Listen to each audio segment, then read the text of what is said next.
And they're off. For the love of Lydia, first to show speed through from the inside is Golden Eyed Queen. Then one from the outside, Peak of Chic, Latte Dolce, pressing that pace from two back.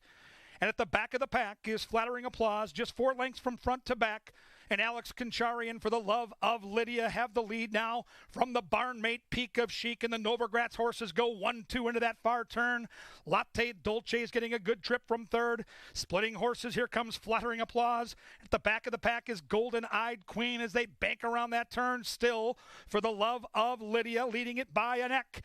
Peak of Chic is right there. Here comes Flattering Applause, and they run down that Canterbury stretch with Peak of Chic, and for the love of Lydia, joined by Flattering Applause, who's stampeding on the grandstand side. In the final furlong, Flattering Applause with a well-timed ride, and our top rider, Alfonso Quinones, right into that winner's circle.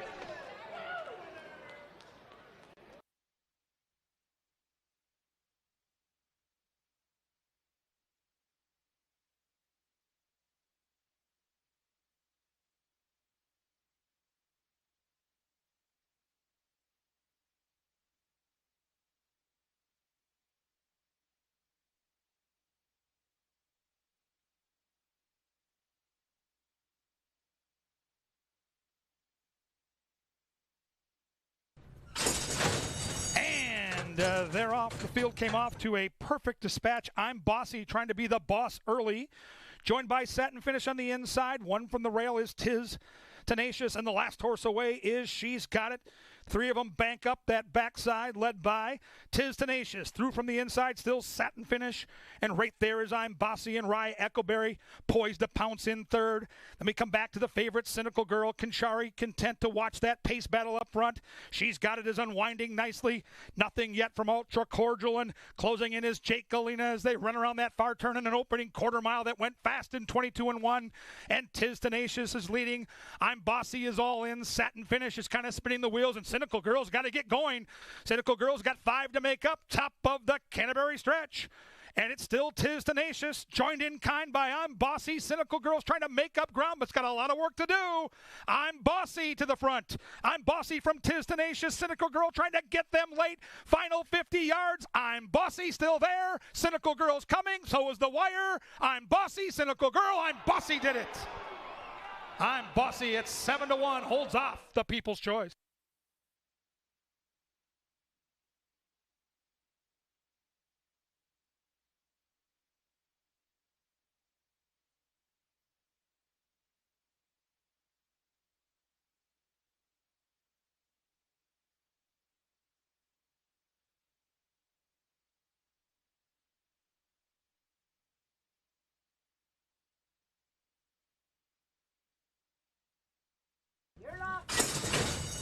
And they're off. Warriors Hero showing some speed. So is Dancer on the Beach, who dances away to a quick 3-length lead. Last horse away is Trade Deadline. Into the first turn they go, and Dancer on the Beach in the top jock at the park. Alonso Quinones dictating terms and doing so by a 4-length margin. Scraping Pain inside is Always Cool in second. Warriors Hero is next. Then DC Hero on the wide side. And Trade Deadline's got 7 lengths to make up. Dancer on the Beach, left to his own devices there through an opening quarter mile in 23-1, and bumps that margin to 5 lengths now.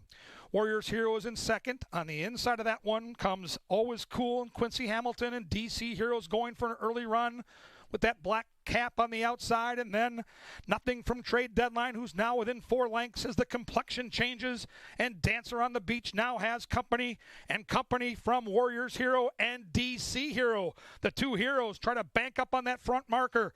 Always Cool and Quincy just looking for a way through, and here comes Trade Deadline. All 5 in with a chance as they bank around the turn and head to the top of the Canterbury stretch, and Dancer on the Beach is still there. Always Cool got a great ride and a great run inside. The heroes have come up empty. On the outside, Dancer on the Beach. Trade Deadline is there. Always Cool is there. And Dancer on the Beach. Flag fall to that's all.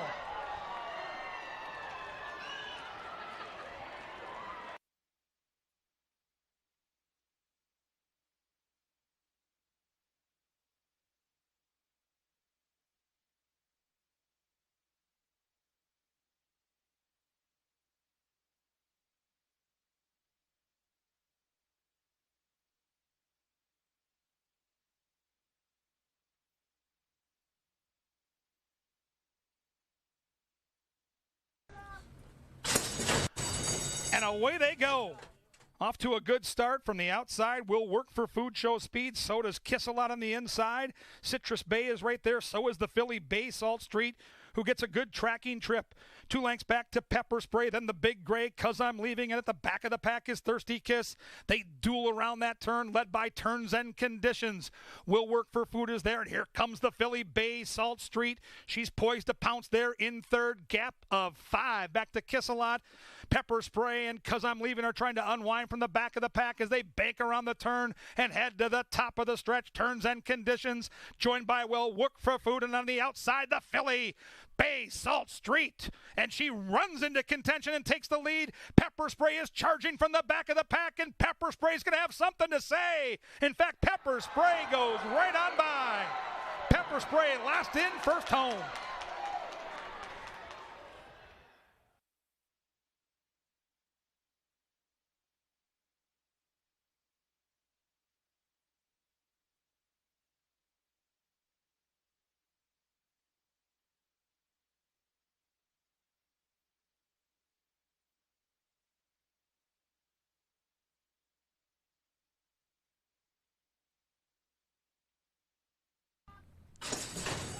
And they're off, except for Honey's Cowboy Socks, who breaks in last.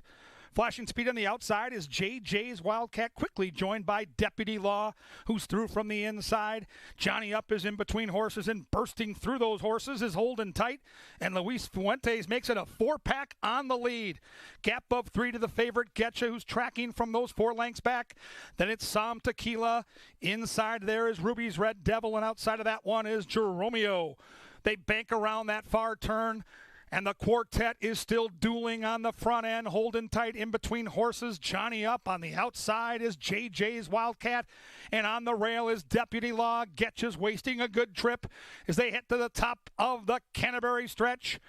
And one from the outside is Johnny Up. On the outside is JJ's Wildcat. They look like the two that are going to dispute this one. And Johnny Up now takes over and edges away. Johnny Up in the final furlong is strongest tonight. And Johnny Up cruising down to the finish line. Trying to hold second is JJ's Wildcat. Up on the outside, Som Tequila closes out the trifecta.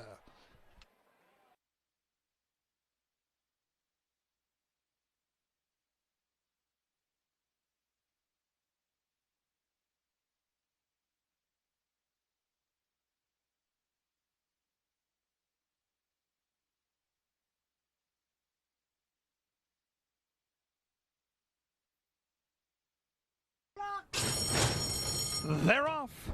Field came off to a perfect dispatch. Silvera popped the gate nicely.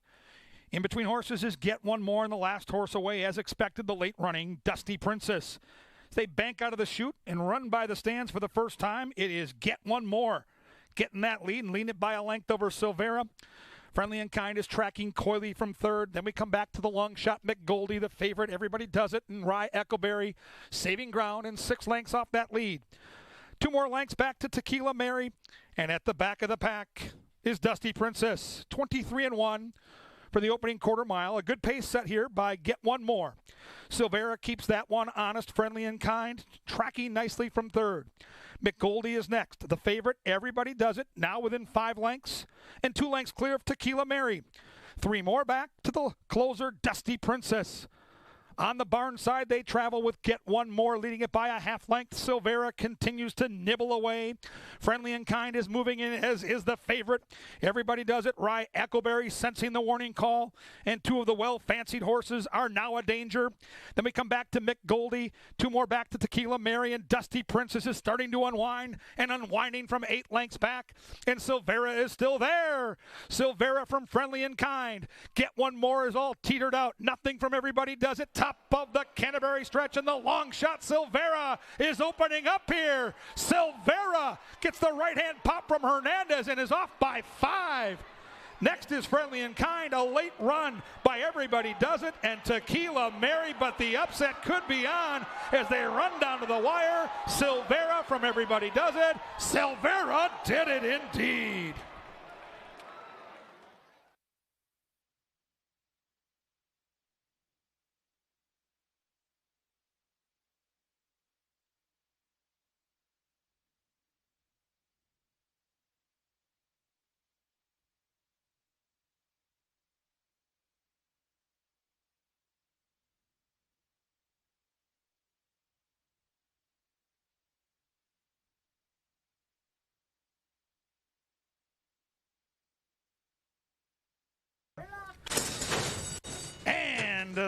little bit of a stumble for Flash of Promise, now back in last. Solriso, as expected, lightning quick out of the gate, joined by Big League Benny on the outside of horses is the Minnesota bred Got Even Smarter. Then we come back to the punch. Inside is Warrior Boss saving ground in the slow start for the Big Gray, Flash of Promise. And Solriso ups the tempo and opens up 7 lengths in a blink of an eye. Solriso now trying to put the race away early, doing it in 21-4 for the opening quarter. On the inside is Warrior Boss. On the outside is Got Even Smarter. In between is Big League Benny. To the punch, shuffled back. And Flash of Promise is starting to unwind from the back of the pack as they bank around that far turn. And Solriso's playing Catch Me If You Can and still leading by 6. Big League Benny all out in second. Warrior Boss also under urging, as is Got Even Smarter as they hit the top of the Canterbury stretch, and Solriso's the one to grab. Solriso from Big League Benny, who's stampeding down the grandstand side. Warrior Boss in with a chance, but here comes Big League Benny, and Big League Benny saved his best for last. Pay the people. Benny is Big League indeed. 5-1-2 for the trifecta.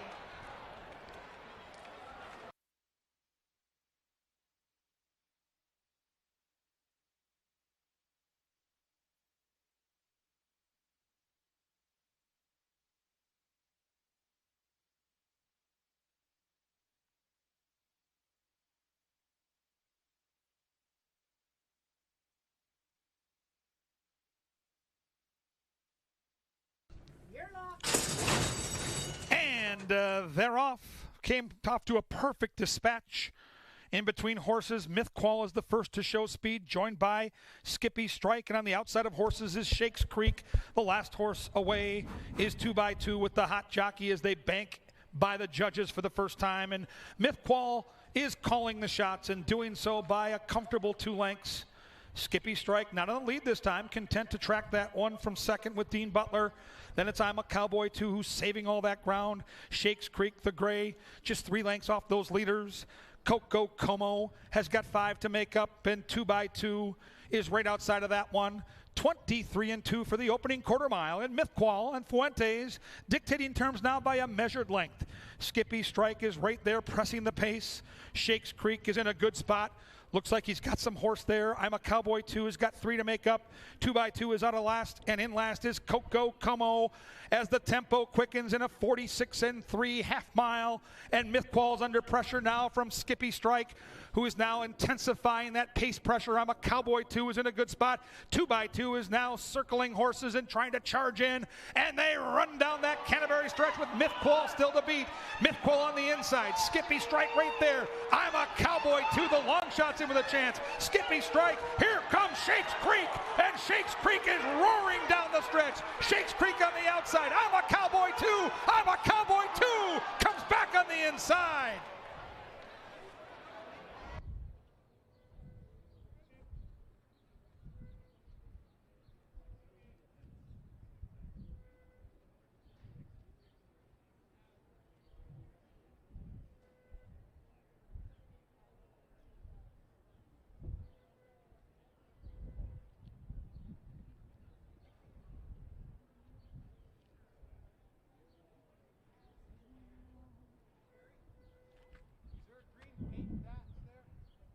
Yeah, is that where I'm standing? That's where they want you to stand. Oh God, I'm scared the wind's gonna blow my dress.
Ladies and gentlemen, please rise. We welcome Carrie Hensley to the winner's circle. She's one of our teammates here at Canterbury. And Miss Carrie kicks off July 3 with the singing of the national anthem. Oh, say, can you see by the dawn's early light what so proudly we hailed at the twilight's last gleaming, whose broad stripes and bright stars through the perilous fight o'er the ramparts we watched, we're so gallantly streaming, and the rocket's red glare, the bombs bursting in air, gave proof through the night that our flag was still there. Oh, say does that star-spangled banner yet wave o'er the land of the free and the home of the brave?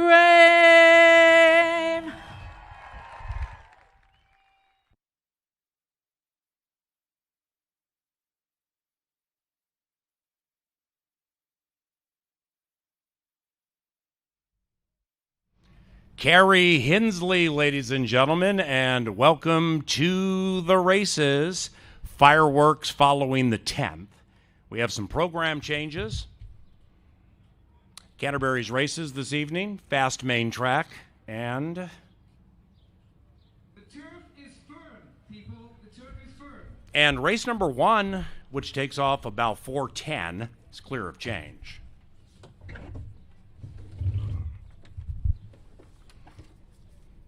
In the second race, number 2, Where's Fredo?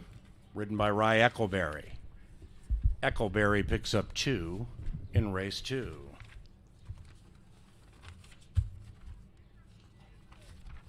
Race 3, all good.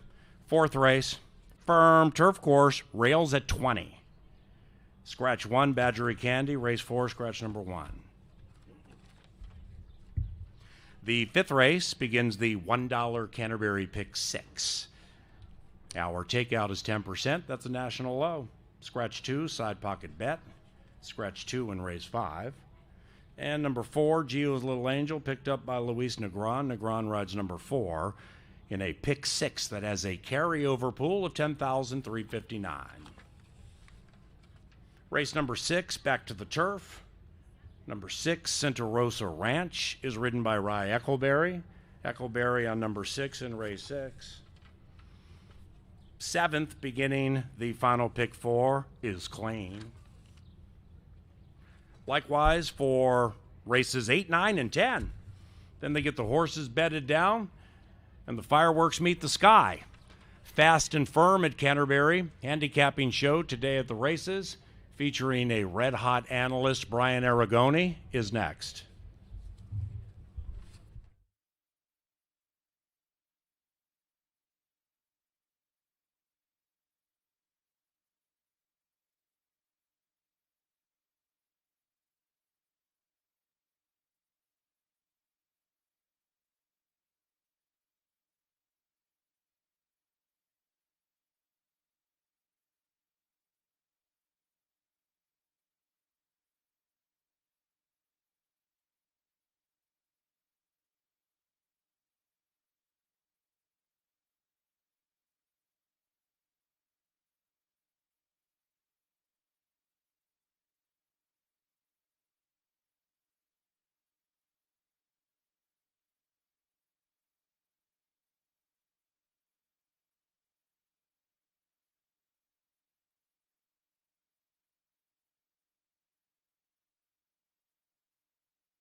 Hey, what's going on? Welcome to Canterbury Park, whether you are on track or online.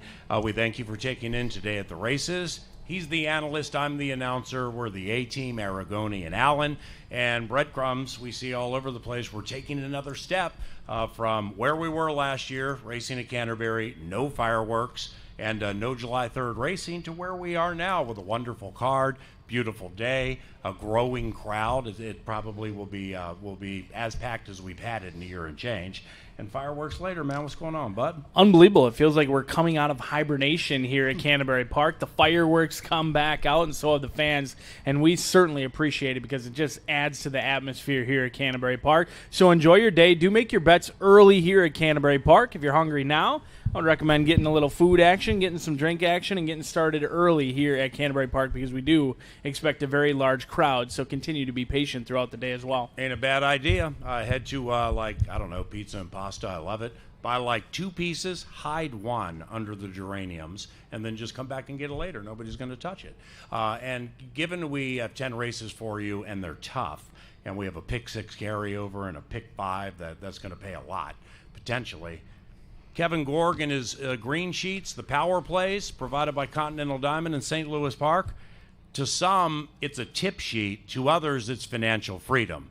And it's only $2. What are we doing here if we don't buy that and give it a try? Yeah, it's unbelievable. I mean, KG's been hot. He's put up numerous days where he's had 6, if not 7 winners. I know he was hot on Thursday as well, so hopefully he can keep it rolling. I wasn't here Thursday. Kevin called the races, but I watched them from afar. What do you have, 7 or 8? I mean, it's I like, lost count, yeah. It's like I think we had 8 races. But. Yeah, he was clowning on other handicappers. He was so hot, winning all those races by a nose. So the tip sheet, the power play Continental Diamond KG, it's available for $2. Go get it. Let's see what we can do with our top 3 selections and some suggested wagers along the way. Fast main track, turf is firm, people. Turf is firm. And in race number 1, pick 4 wagering, only 50 cents. No scratches, no rider changes. I'm going to lay it out like 5-1-3. What about you? On paper, it looks like a 2-horse race between the 1 and the 5. I'm not sure those can be beat, but that's why the race is settled on the track versus in the paper.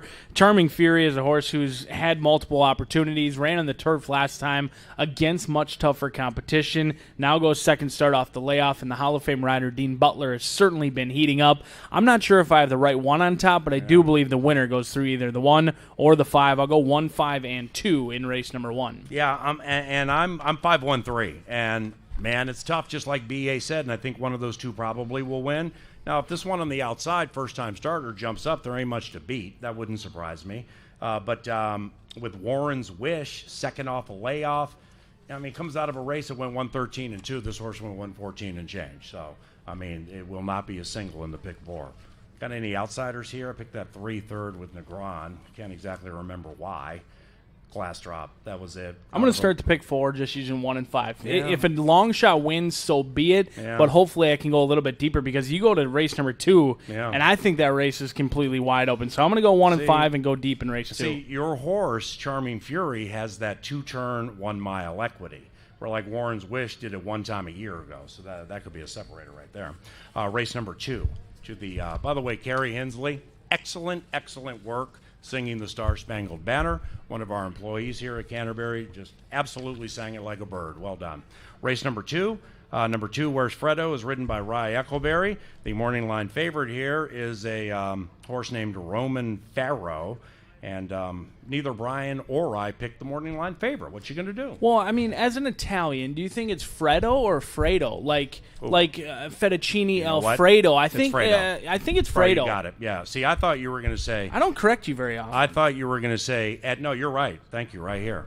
I thought you were going to say, as an Italian, am I obligated to take Roman Pharaoh? And I was going to say, well, as a man of the Bible, I want nothing to do with the Pharaoh, so I guess we have a problem. That is true. And I started paying attention when you said go load up on pizza. All of a sudden, my ears perked up, pizza and pasta, and I was like, now you've got my attention. I'm clocked in for the day. And in race number 2, I think this is a race that it may be the most challenging race on the card to try and figure out, but if you do, Fredo. you're going to get rewarded in here. I've got a long shot on top, Medicine Man at 8-1 for Jason Olmstead, who dominates with the quarter horses.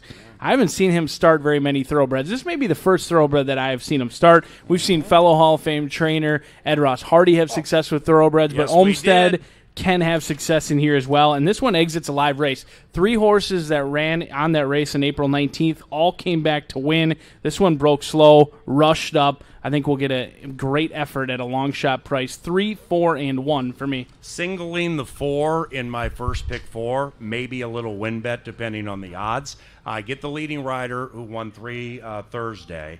And seriously, coming out of a race going 22 and 45 and 2, I mean, just yes, please do it again. And if you do it again, it was opened by 2 last time, but first race here from Nebraska, maybe he had a right to get tired. I don't know. We'll see. Not a lot to beat here.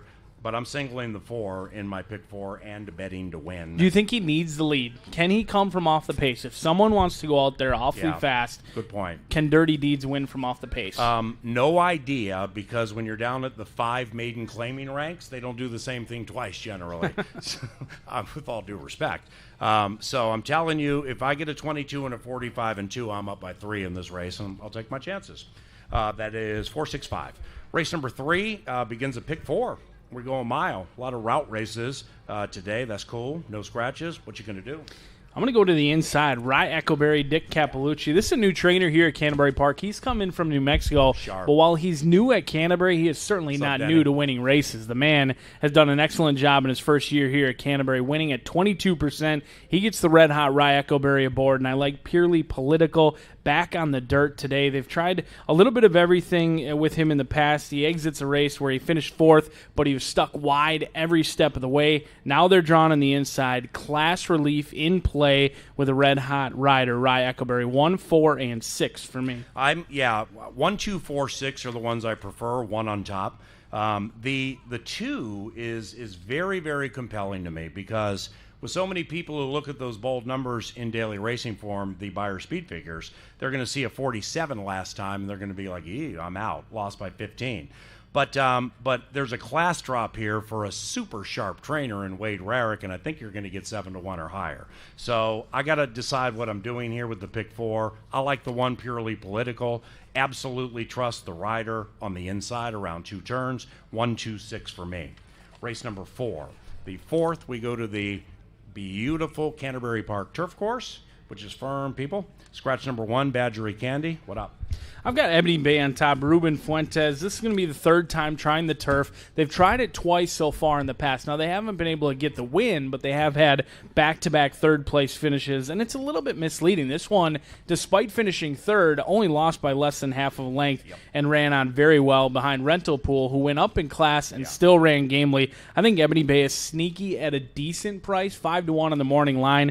Lulu Maru is your most likely winner. Now, if you follow the Oracle, like I recommend you do on Twitter, he's 6 times handicapper of the year, and he believes the 5 is the most likely winner on the entire card. Now, I don't disagree with him, never tried the turf, and going to be all of 4-5 or 6-5 in here, bred to handle it, but I'm going to take a stand 3, 5, and 2 for me. You go ahead and second guess Bruce Meyer, the Oracle. You'll be gnashing your teeth all night. Well, it's the computer I'm second guessing. I took this Oracle. one second, okay? And I'm with you on that, and I see that speed and that little 99 piece at Churchill last time. I mean, seriously, the Lulu Maru was in the thick of it in a $100,000 race at Churchill last time, but there's been a handicapping angle for me this year where if you haven't done it like 2 turns or turf for the first time, I'm just looking at it a different way, and it's worked so well, I've lost let's just say a significant amount of money in side bets to the snot-nosed kid.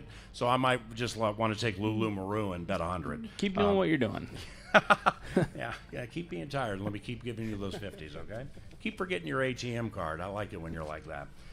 Ebony Bay for me. Barely missed last time. Everything the kid said with that Rental Pool angle, absolutely the reason I went with Ebony Bay first. 3, 5, and 4. The ATM card, keep leaving it at home, was because it throws you off a little bit. I know. And And I then you give give you me 50s. 50s. Yeah. Yeah, and 50s are bad luck, or so I'm told. But this sucks because I've been in your head all season, Yeah. but it's not enough. I can't get into your heart and break that and get my money back. There's no more space in either. So, I mean, they're Phil. You know what? I hope you get stuck in 2 hours of traffic after the fireworks. Race number 5. Thanks. Scratch number 2. So I practiced that way. That's nice. Scratch number 2, side pocket bet. Number 4, Gio's Little Angel, ridden by Luis Negron. Pick 6 begins here for those new to the track, and there are a lot of you. We have a pick 6 carryover of $10,359.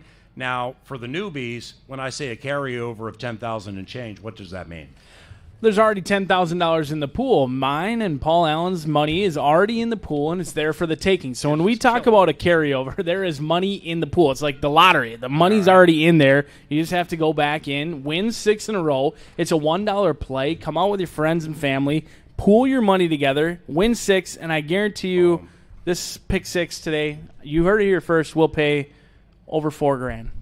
So that with the 10 grand and change in, plus what goes in here, and the 10% takeout, lowest in the country. That's our rake to run the business, lowest in the country. I agree with them. Kelsey Haar, rider Kelsey Haar. Have I told you how good you are riding for Clint Stewart on the inside going 2 turns? That's it. That's all she needs to know. 176. I see it very similar. 174. I think Mocha Kiss down on the inside is the controlling speed. Now, they've experimented with the turf the last 2 times. It didn't go great. 7th place finish and a 5th place finish. But again, class relief, getting back to the dirt. This horse does have 2 career victories. They're both on the main track, and oftentimes it's all about a surface. I prefer to run on concrete or don't run at all versus running in sand. So it's a lot different when we talk about surface changes. These horses, a lot of them prefer the turf or prefer the dirt, and I think Mocha Kiss gets back to the favorite surface. 1, 7, and 4 for me. Race number 6. Do you love Where'd the Day Go as much as I do? I mean, just like repeat that last race or improve a little bit, and I mean, it's like if it's 9 to 5, then I might need to drive to your house and get your ATM card. I want to make this my best bet of the day, but I feel guilty consistently making Joel Burnt my best bet, and then when they lose, it's always my fault because when the analyst picks your horse. A lot of jinxes floating around. Yeah, there's here. a lot of Trainer jinxes. thinks he's a jinx. He thinks $50 bills are a jinx. Holy cow. Yeah, so I want to make this one my best bet. I do trust Where'd the Day Go. Just kind of ran evenly last time out, but should be the best in here. Quincy Hamilton, we talk a lot about a lot of jocks. Quincy Hamilton has been underrated all year long, and you can certainly trust him. 5, 3, and 2 for me. Do not leave out Kelsey Haar on Devil Vision, who could improve second time on the turf. I don't have it top 3. Is that it? Just second time on the turf? Second time on the turf, ran second last time or behind trade deadline. Third off a layoff, too. Ooh, nice tout. Got to be in my pick 5. Ooh. Where'd the Day Go? Loved the race last time. BA cashed on this horse and picked it 2 ago. I think I had it 2. I didn't bet it, though. And even though the speed figure's a little down and we have Big Falcon Rocket Terrorism there, when I watched it back, I really like how Where'd the Day Go ran. So close enough to the pace or on it, versatile. It's all good with me. 5-1-8. 5-1-8 in race number 6. We got 10 for you, fast and firm. Race number 7, no scratches or rider changes, the final 4 races, which happens to have a pick 4 to coincide, just 50 cents. Now here, the morning line favorite is number 6, Missy Into Mischief. That maiden breaking win for Miss Lund with Ruben Fuentes. Holy cow, was that nice. But that step from your first win against maidens to any type of winner, as the kid likes to emphasize, and he's right, specifically $31,000 allowance types, I took her second, and I went 4, 6, and 2. I mean, these next 2 races are like throwing darts, don't you think? I thought these races were very, very challenging. Yeah. Missy Into Mischief, there's no doubt about it. She showed talent last time out, but that was against maidens. It was also in the mud, and it was going 1 turn. Paul talked about trying things for the first time. He tries to avoid taking on winners for the first time, and then also trying 2 turns, 1 mile. Could be the undoing for Missy Into Mischief, who's certainly talented, but I love the way Faded Memories ran last time out. Turf to dirt in play for Danny Caldwell. There's no doubt about it. They got off to a cold start, but they have been heating up recently, and this horse was incredibly game last time out. 2, 6, and 5 for me. Race number 8 is a claimer, $7,500 claimer. That's lower-ish level as we go at Canterbury.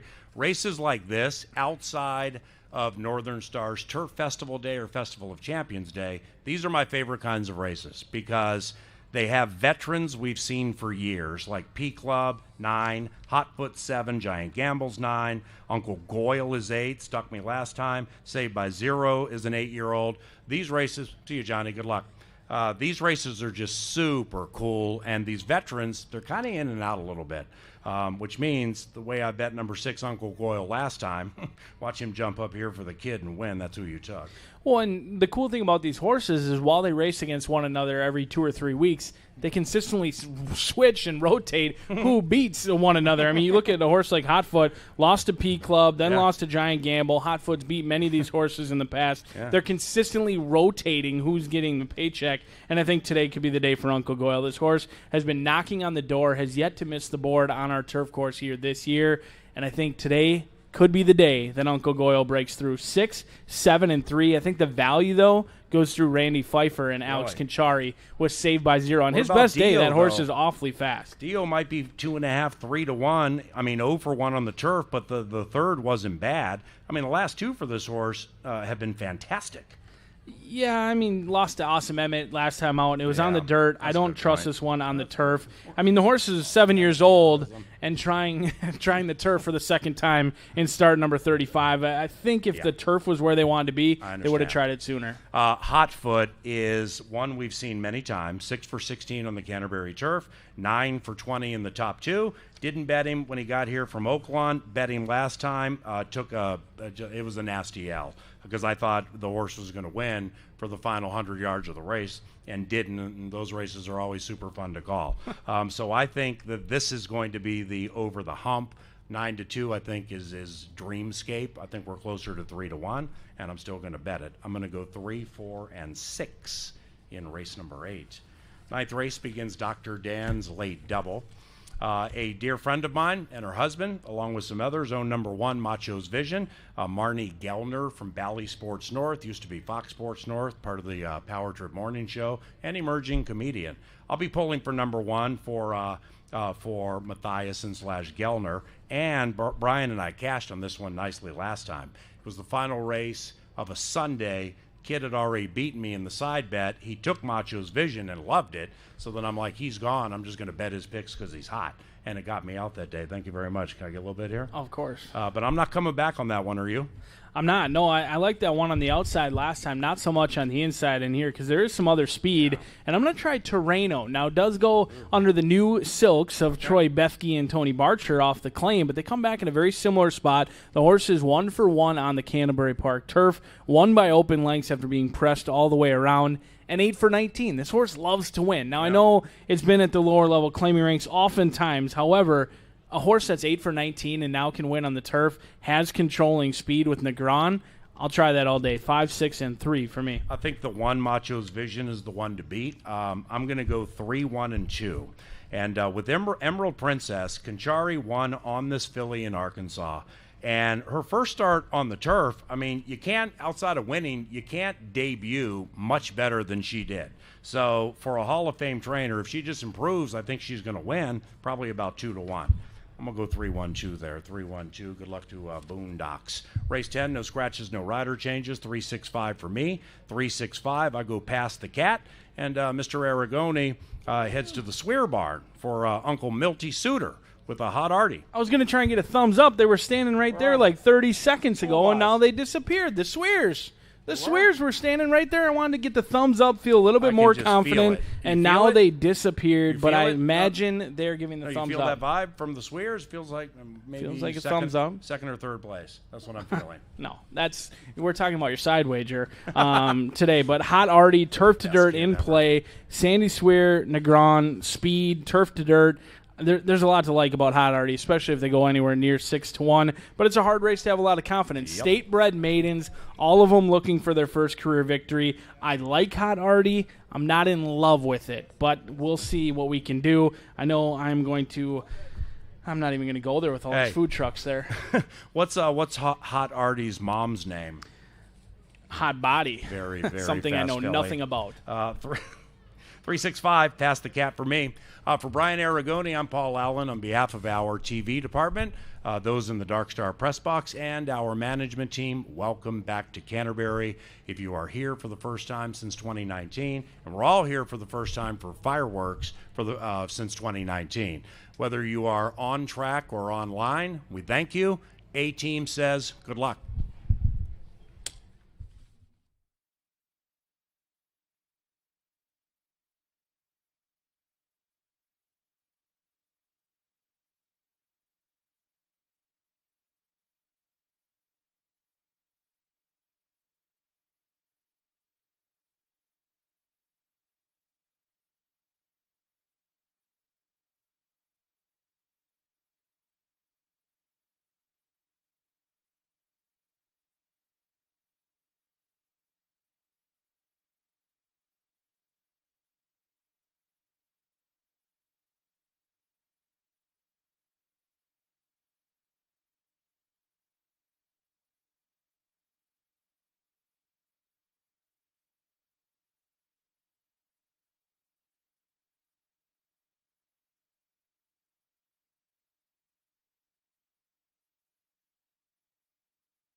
10 minutes away from the opener on a beautiful July 3rd for the Fireworks Bonanza. And we kick it off in just a couple of minutes from now with a 6-horse field.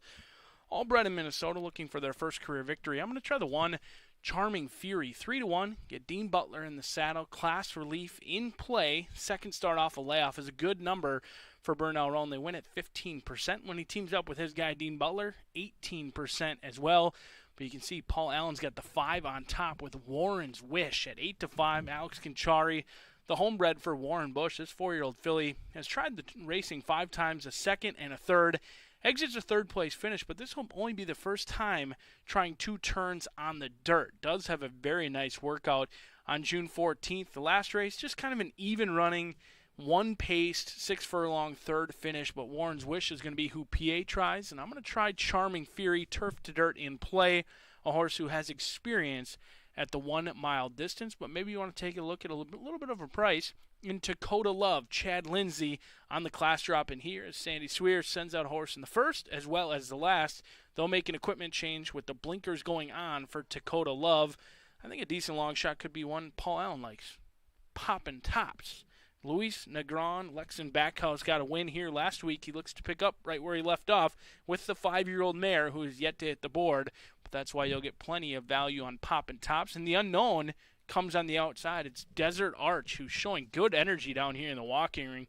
Desert Arch does look amazing. Izzy Hernandez, Bernal Roan, he sends out 2. He's got the inside and the outside. This horse makes the career debut today at 7-1, but looks good down here in the walking ring as we're 8 minutes away from race number 1. And with that, we kick off the pick 4 just a few minutes from now.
Welcome to our only Saturday of racing this season.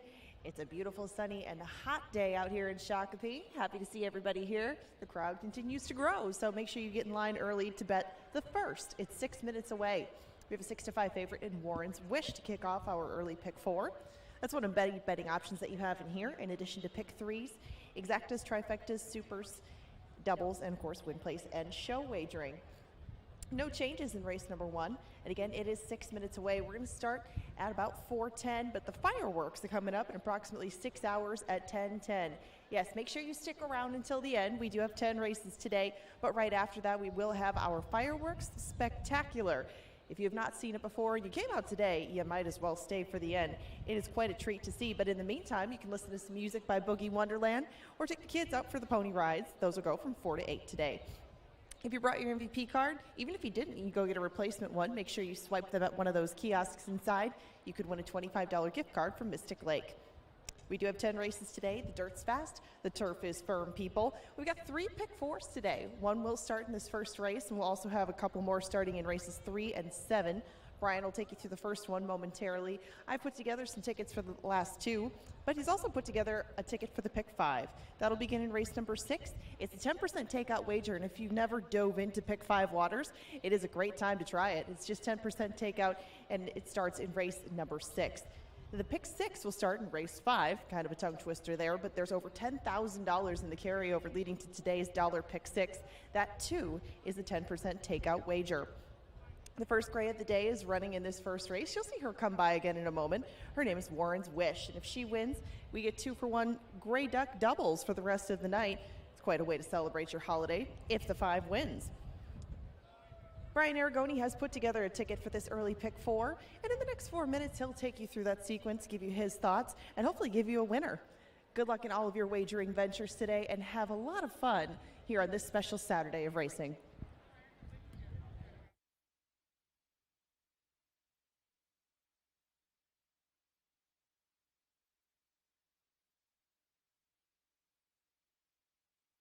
Going to ease into the day with a $14 pick 4 ticket as we're just 4 minutes away.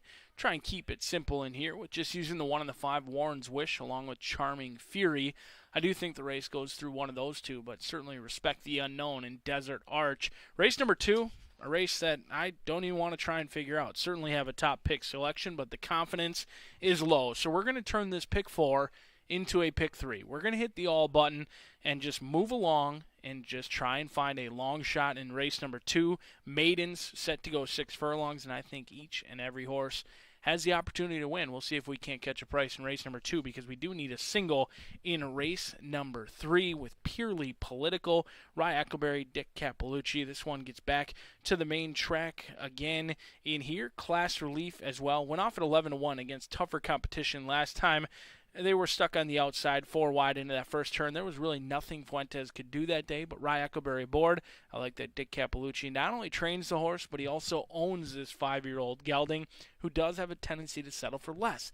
8 second-place finishes. That is a bit of a concern, but I do think they break through today and should get a ground-saving trip after being outside last time out. And then in race number 4, we'll go to the turf course for the first time. Scratch number 1, Badgery Candy comes out of race number 4, but I'm going to use Ebony Bay and Lulu Maru. Bruce the Oracle, 6-time handicapper of the year, believes the 5 is his best bet or most likely winner of the day. I'm going to throw in a long shot along with his selection in Ebony Bay, who tries the turf for the 3rd time. Lost by just 3/4 of a length last time for Chris Richard and Ruben Fuentes. Should get plenty of pace to chase today, and I think the horse is certainly going in the right direction. It's a $14 play. It pays hundreds and sometimes thousands, but you can't win it if you're not in it.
Ladies and gentlemen, welcome back to Canterbury Park. Racing here is provided by Appalados, Atomic Data, College City Beverage, Continental Diamond, Grey Duck Vodka, Gallagher Benefit Services, iHeartRadio, Jim Beam, Quick Trip, Loeffler, the Minnesota Lottery, Pepsi, the Star Tribune, and Heather Gravelis Incorporated. They'll be getting to the gate here momentarily. We do encourage you to make all of your wagers as early as possible. Nice crowd here now. It will grow. And to avoid the hassles of long lines, make as many Canterbury wagers in advance as you can, and then enjoy your day and hopefully win. We also have the Bet Canterbury app. If you're interested, you can avoid those lines by betting right from your phones. It is betcanterbury.com.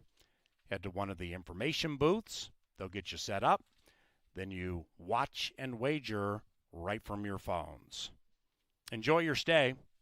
First race coming up shortly.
Four just tipped over, got loose. Five's about loose. Five's loose. They got it. Numbers 4, Surely a Legend, and 5, Warren's Wish. Had a brief moment, dislodging riders.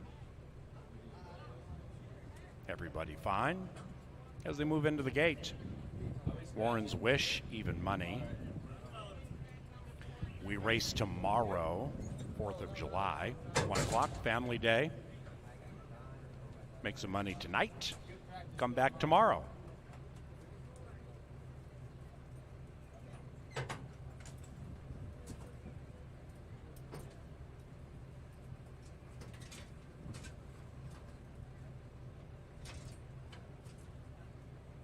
Now they've unsaddled the 4. Stand by.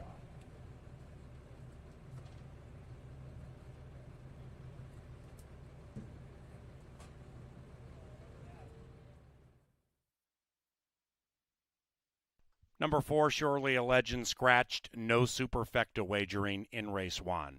If you have a superfecta wager, you have a refund coming your way. Win, play, show, exacta, trifecta, double. All those wagers refundable right now. If you wagered on the 4, you can hustle to one of the windows and re-wager if you want. Relegated to 5. Pick 4 and pick 3 wagers, including that 4. Unless you change them, you will receive the starting favorite. Number 4, Surely a Legend, out of the race.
Okay, fillies and mares back into the gate.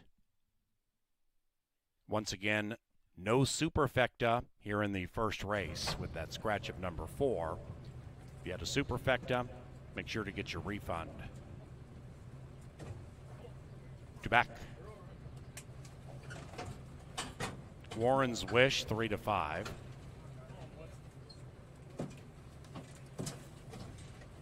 And Desert Arch, 8-1. The only debutante of the 5. Happy holiday weekend. Here they come.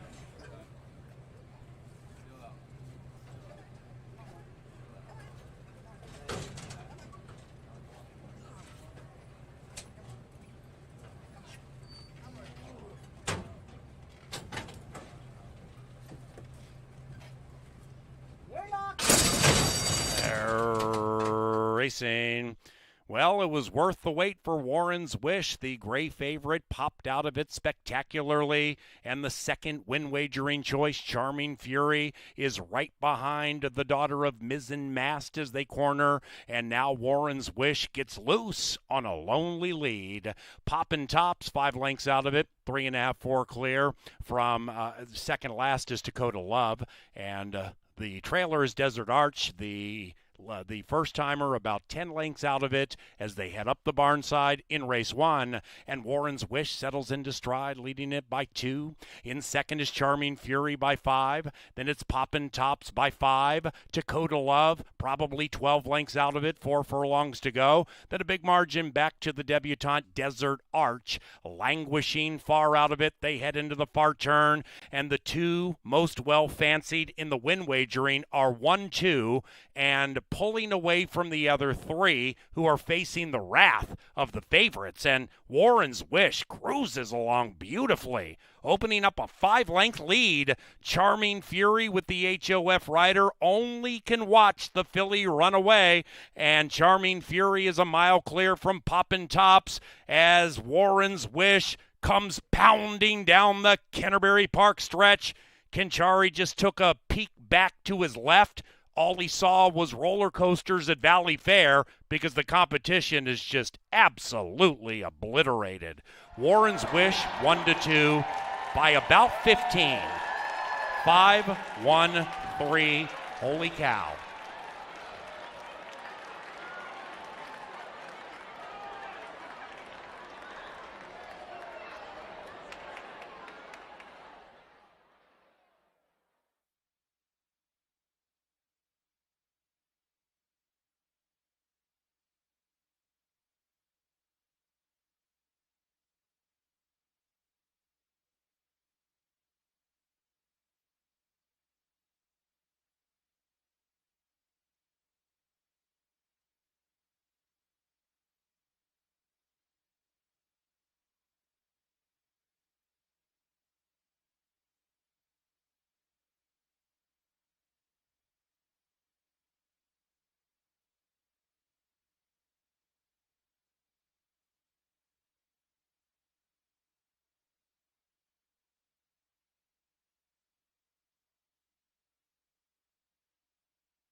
Number 5, Warren's Wish, ran first, 5-1-3-2. No superfecta wagering in the first, with the scratch of number 4, Surely a Legend.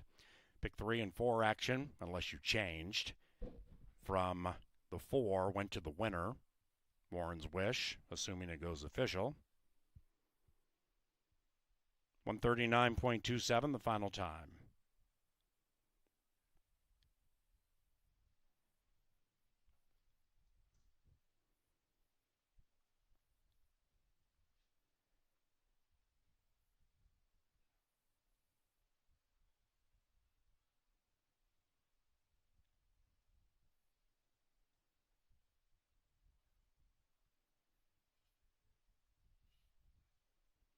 The first of 10 official.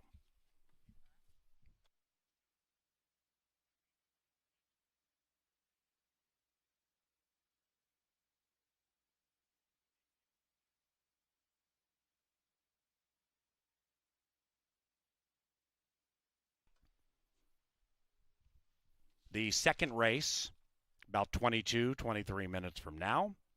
Number 2, Where's Fredo, is ridden by Rye Eccleberry. Eccleberry rides number 2, Where's Fredo, in race number 2.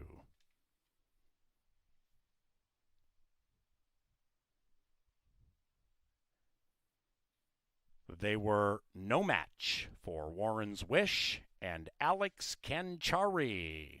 Into the Mystic Lake Winners enclosure for owner Warren Bush and trainer Mac Robertson.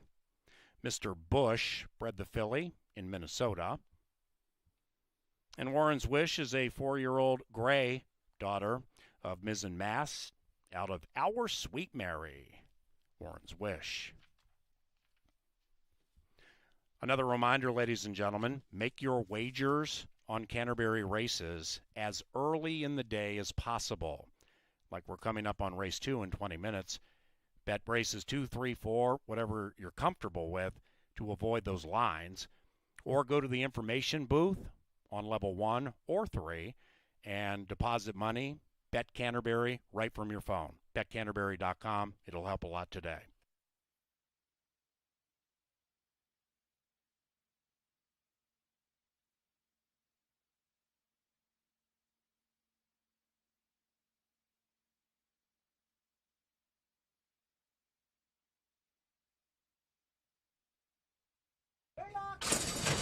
They're racing.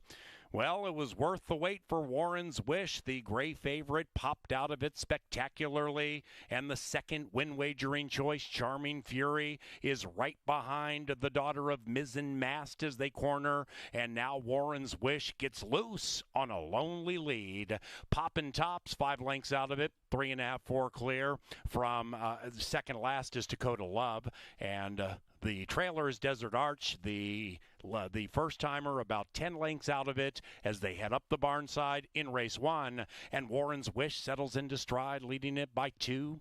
In second is Charming Fury by 5. Then it's Poppin' Tops by 5. Dakota Love, probably 12 lengths out of it, 4 furlongs to go. Then a big margin back to the debutante Desert Arch, languishing far out of it. They head into the far turn, and the 2 most well fancied in the win wagering are 1, 2, and pulling away from the other 3 who are facing the wrath of the favorites. And Warren's Wish cruises along beautifully, opening up a 5-length lead. Charming Fury with the HOF rider only can watch the filly run away, and Charming Fury is a mile clear from Poppin' Tops as Warren's Wish comes pounding down the Canterbury Park stretch. Canchari just took a peek back to his left. All he saw was roller coasters at Valley Fair because the competition is just absolutely obliterated. Warren's Wish 1-2 by about 15. 5-1-3. Holy cow.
I'm going to go out on a limb here and say Warren's Wish will be the furthest margin of victory we have had here at Canterbury Park, not only today but the rest of this week. 21.5 when it was all said and done for Mac Robertson, Alex Kinchari, and Warren's Wish, as the people were spot on. 1-2 was the price, but an easy winner. We won't see a horse win like that the rest of the day if my projection is right. A field of 7 goes out for race number 2, 6 furlongs in here. Every horse in here is looking for their first career victory, called the maiden breaking score. The rail runner is Pilot Prince, 9-2 morning line, down to 9-5. Your current favorite right now, Negron, gets the call for Robertino Diodoro as Dio sends out 2 horses. You got the 1 as well as the 6. Pilot Prince handling the heat down here in the paddock very nicely. Comes in from Churchill, gets class relief galore. 9-5 as the bettors pick this one as the one to beat. The 2 is Where's Fredo. Eckleberry gets the call. Do note the rider change Eckleberry on as Ordaz off. Now this one exits a race at Lone Star May 31st. All of them have come back to run. The best finish out of that race, a third-place finish. So we'll see if Where's Fredo can do better than the other 11 that raced on May 31st. Ships in from Lone Star. First try here at Canterbury Park, 5-1 on the board. But my money is going to land on the Medicine Man. Jason Olmstead has been dominant with our quarter horses. Hasn't sent many thoroughbreds to the track, but that's exactly what we have with Medicine Man in here. Last race came April 19th, broke slow, rushed up, and exits a race where there was only 9 horses, but 3 of the 8, came back to win. Now, Medicine Man trying to make that 4, 6-1, a great value player in here with Medicine Man. The 4 is Dirty Deeds. Here's where Paul Allen's money is going to land. Alonzo Quinones gets the call. He's been our leading rider from start to what is hopefully to finish. Second start off the layoff. And speaking of leading man, Dirty Deeds did all the heavy work up front last time out, got beat by half a length. We'll see if Q can put a ring around it with Dirty Deeds at 9-2. The 5 is Tis Now the Winner. Juarez gets the call. This one got bet early last time. Still a maiden in here looking for the maiden breaking score with Tis Now the Winner. The money has not come in like it did last time. The 6 is Roman Farrell. The other deal looks excellent. On the toes, on the muscle. Both the 6 and the 7 showing excellent energy down here in the walking ring. Big Whiskey and Roman Farrell getting plenty of class relief in here as Fuentes gets the call for the Kentucky Derby winning trainer Chip Woolley with Big Whiskey, who looks awfully good in the walking ring, but I'm going to try a value play. Medicine Man is the field of 7, one of them going to return a winner.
That's Lynn Dykert, ladies and gentlemen. Let him hear it if you like what you hear.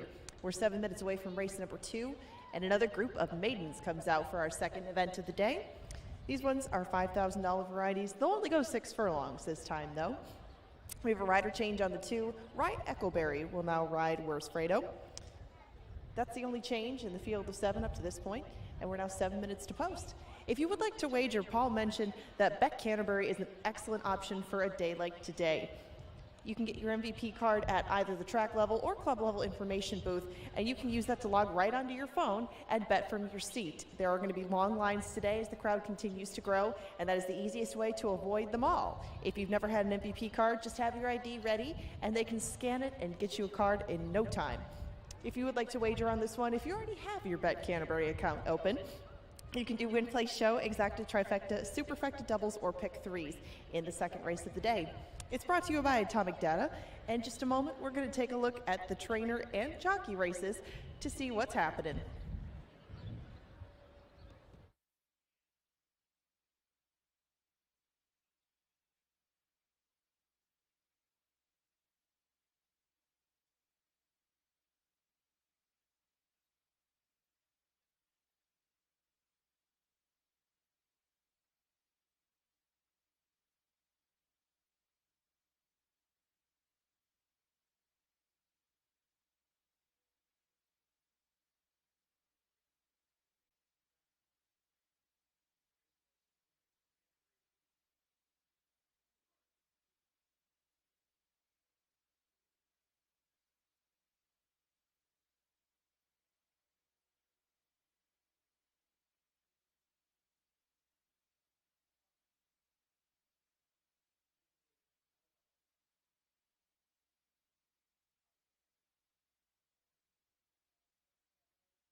Always interesting to learn a little bit more about the faces that you see around the track.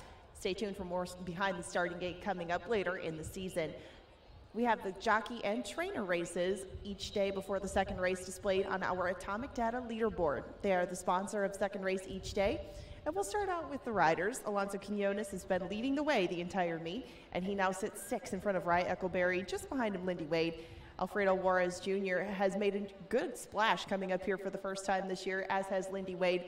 There are a few new faces in amongst the vets that you've seen year in and year out. Alex Conchari just got one and put himself into a tie with Luis Negron. Might have actually put himself one up as well. It's a little bit tighter behind Alonso Quinones, but he has been leading the way from pretty much start to finish. Mac Robertson just picked up another one in the first, and he took the lead a week or so ago in the trainer standings. He's 3 ahead of Robertino Diodoro. He's got a couple of more horses today. Robertino Diodoro has quite a few today.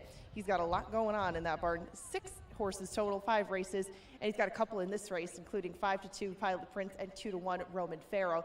They've been kind of trading jabs at the top, but Tony Rengstorff, Joel Burnt, Tim Padilla, all hot on their heels. And it's getting a little bit tighter as far as top to bottom in the trainer standings. Robertino Diodoro did have a commanding lead to start, just like Alonso Quinones, but it's very, very fun to watch to see how these barns come out with firepower each day. I mean, sometimes they get 5 in, sometimes they get 1. There's a lot of barns with 2 or 3 in today, but Robertino Diodoro does have more than anybody else going to the gate. That's a look at the trainer and jockey standings. Each day Atomic Data provides that for us, as well as their sponsorship of the second. We thank them for their continued support, and yours as well. Thank you, everybody, for coming again. I know it's getting crowded. You still have 3 minutes, now 2, to bet the second. You better get in line now, or log on to betcanterbury.com. You got a lot of betting options, 7 to pick from, and they'll be at the gate soon for race 2.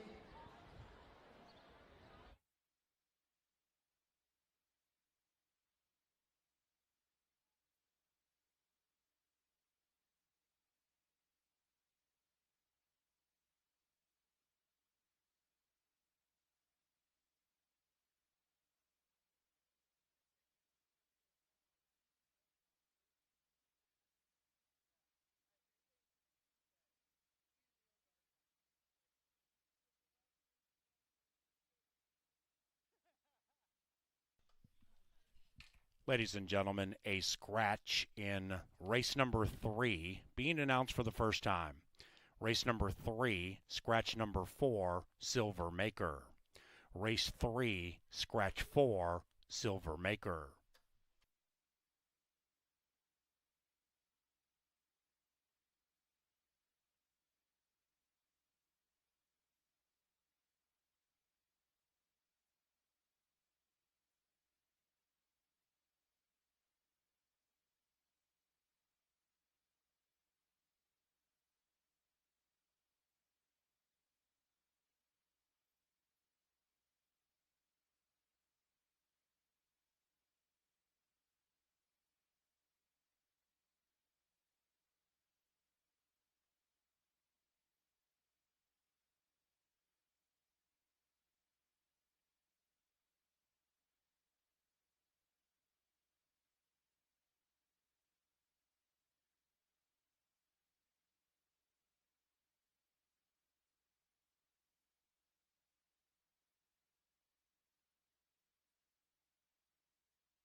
And the horses are approaching the gate for race 2.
It is now post time.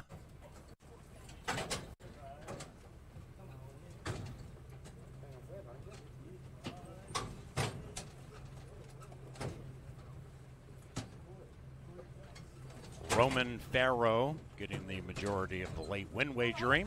He's favored. Here's Big Whiskey going in. Race 2. They're racing and they broken line. Dirty Deeds from the center outbreaks the field but has been usurped by Roman Pharaoh. Then it's Medicine Man third and about 2 lengths, maybe 3 behind the Pharaoh. Big Whiskey is widest of those 3, and 'tis now the winner with the blinkers on, 5 out of it, just to the inside of Big Whiskey. 5 after that is Where's Fredo, and Pilot Prince from Churchill Downs on the class drop last, chasing the stablemate Roman Pharaoh. Dirty Deeds 3 lengths in arrears. Big Whiskey shaken on hard by Luis Fuentes. Medicine Man heading the wrong way. After that, Where's Fredo? Fredo is 10 lengths behind. A lonely leader in the shape of Roman Pharaoh, bolstering the lead to 6.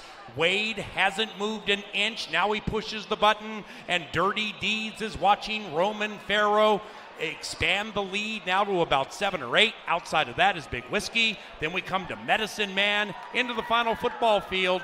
It is another romping winner. This is Roman Pharaoh. Big Whiskey and Where's Fredo for second at 6-7-2.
Number 6, Roman Pharaoh, ran first.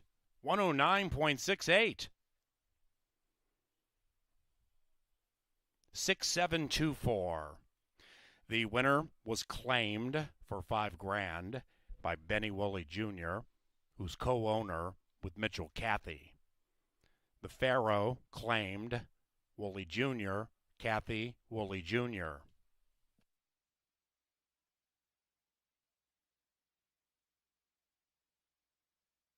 Race number 2 is provided by Atomic Data, the preferred IT solutions provider for Canterbury Park. We also thank Archkey Technologies, Appilatos, and Apache. Race 2 is official. Favorite wins. Trifecta pays $34. 10-cent Superfecta, $27. Double, $2 and change. And the race 2 Exacta, $19 even. Third race, we stay on the main track. Pick 4 wagering for 50 cents. Scratch 4 Silver Maker.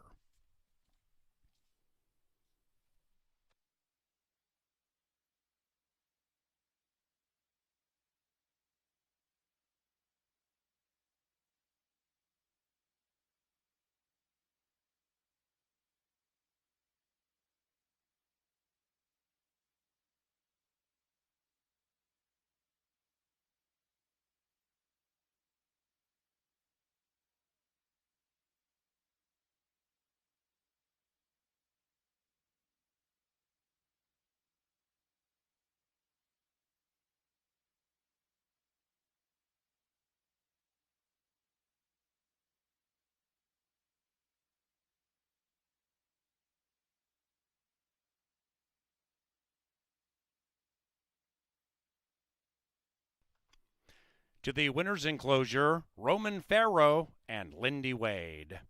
Roman Pharaoh wins the Catalina Harbor Purse and does so stylishly. The Pharaoh is owned by Lawrence Roman And the winning trainer, Robertino Diodoro.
And they're racing, and they've broken a line. Dirty Deeds from the center outbreaks the field, but has been usurped by Roman Pharaoh. Then it's Medicine Man third, and about 2 lengths, maybe 3 behind the Pharaoh. Big Whiskey is widest of those 3, and 'tis now the winner with the blinkers on. 5 out of it, just to the inside of Big Whiskey. 5 after that is Where's Fredo, and Pilot Prince from Churchill Downs on the class drop last, chasing the stablemate Roman Pharaoh. Dirty Deeds 3 lengths in arrears. Big Whiskey shaken on hard by Luis Fuentes. Medicine Man heading the wrong way. After that, Where's Fredo? Fredo is 10 lengths behind. A lonely leader in the shape of Roman Pharaoh, bolstering the lead to 6. Wade hasn't moved an inch. Now he pushes the button, and Dirty Deeds is watching Roman Pharaoh expand the lead now to about 7 or 8. Outside of that is Big Whiskey. Then we come to Medicine Man into the final football field. It is another romping winner. This is Roman Pharaoh. Big Whiskey and Where's Fredo for second at 6-7-2.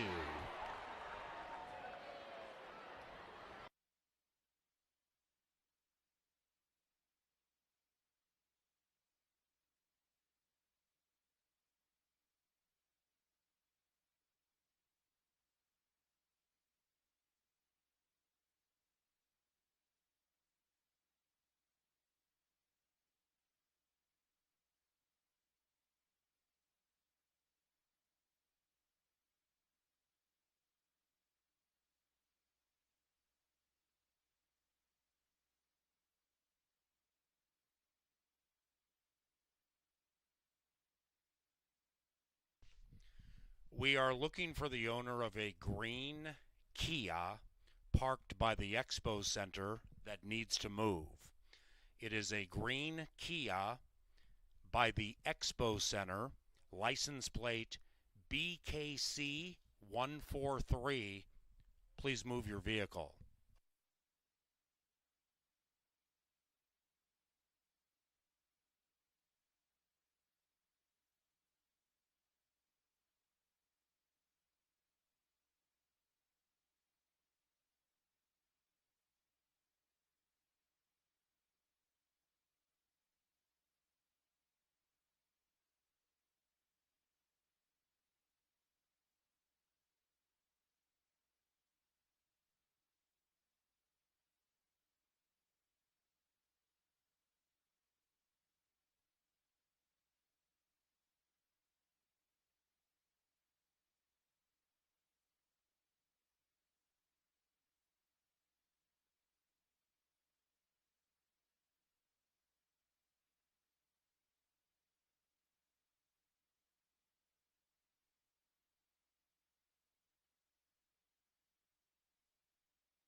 Just finished up some sweet corn from Roasted Sweet Corn El Burrito Mercado. They're going to be slinging sweet corn all day right outside the front entrance, so certainly stop by because the sweet corn is excellent. I can attest to it. Now, if you're out of that early pick 4, we've had back-to-back winners. Maybe we can find some prices in this next pick 4 because with race number 3, we're going to go back out to the main track, but we also begin another 50-cent pick 4. 1 mile set to be the distance in here. We've had back-to-back 3 to 5 shots come home to score. We'll see if we can't find a price in here, but I do have the favorite in here with Purely Political, who's on the toes, on the muscle. Rye Eckleberry gets the call for Dick Capalucci. This one's 0 for 8 in 2021. However, that 0 for 8 is misleading because they have 5 second and third place finishes, and you have a groom who dresses to impress and loves to get his photo taken, one of the best dressed grooms on the backside here at Canterbury Park, and he is ready for another photo taken today, and hopefully it's with the top selection in Purely Political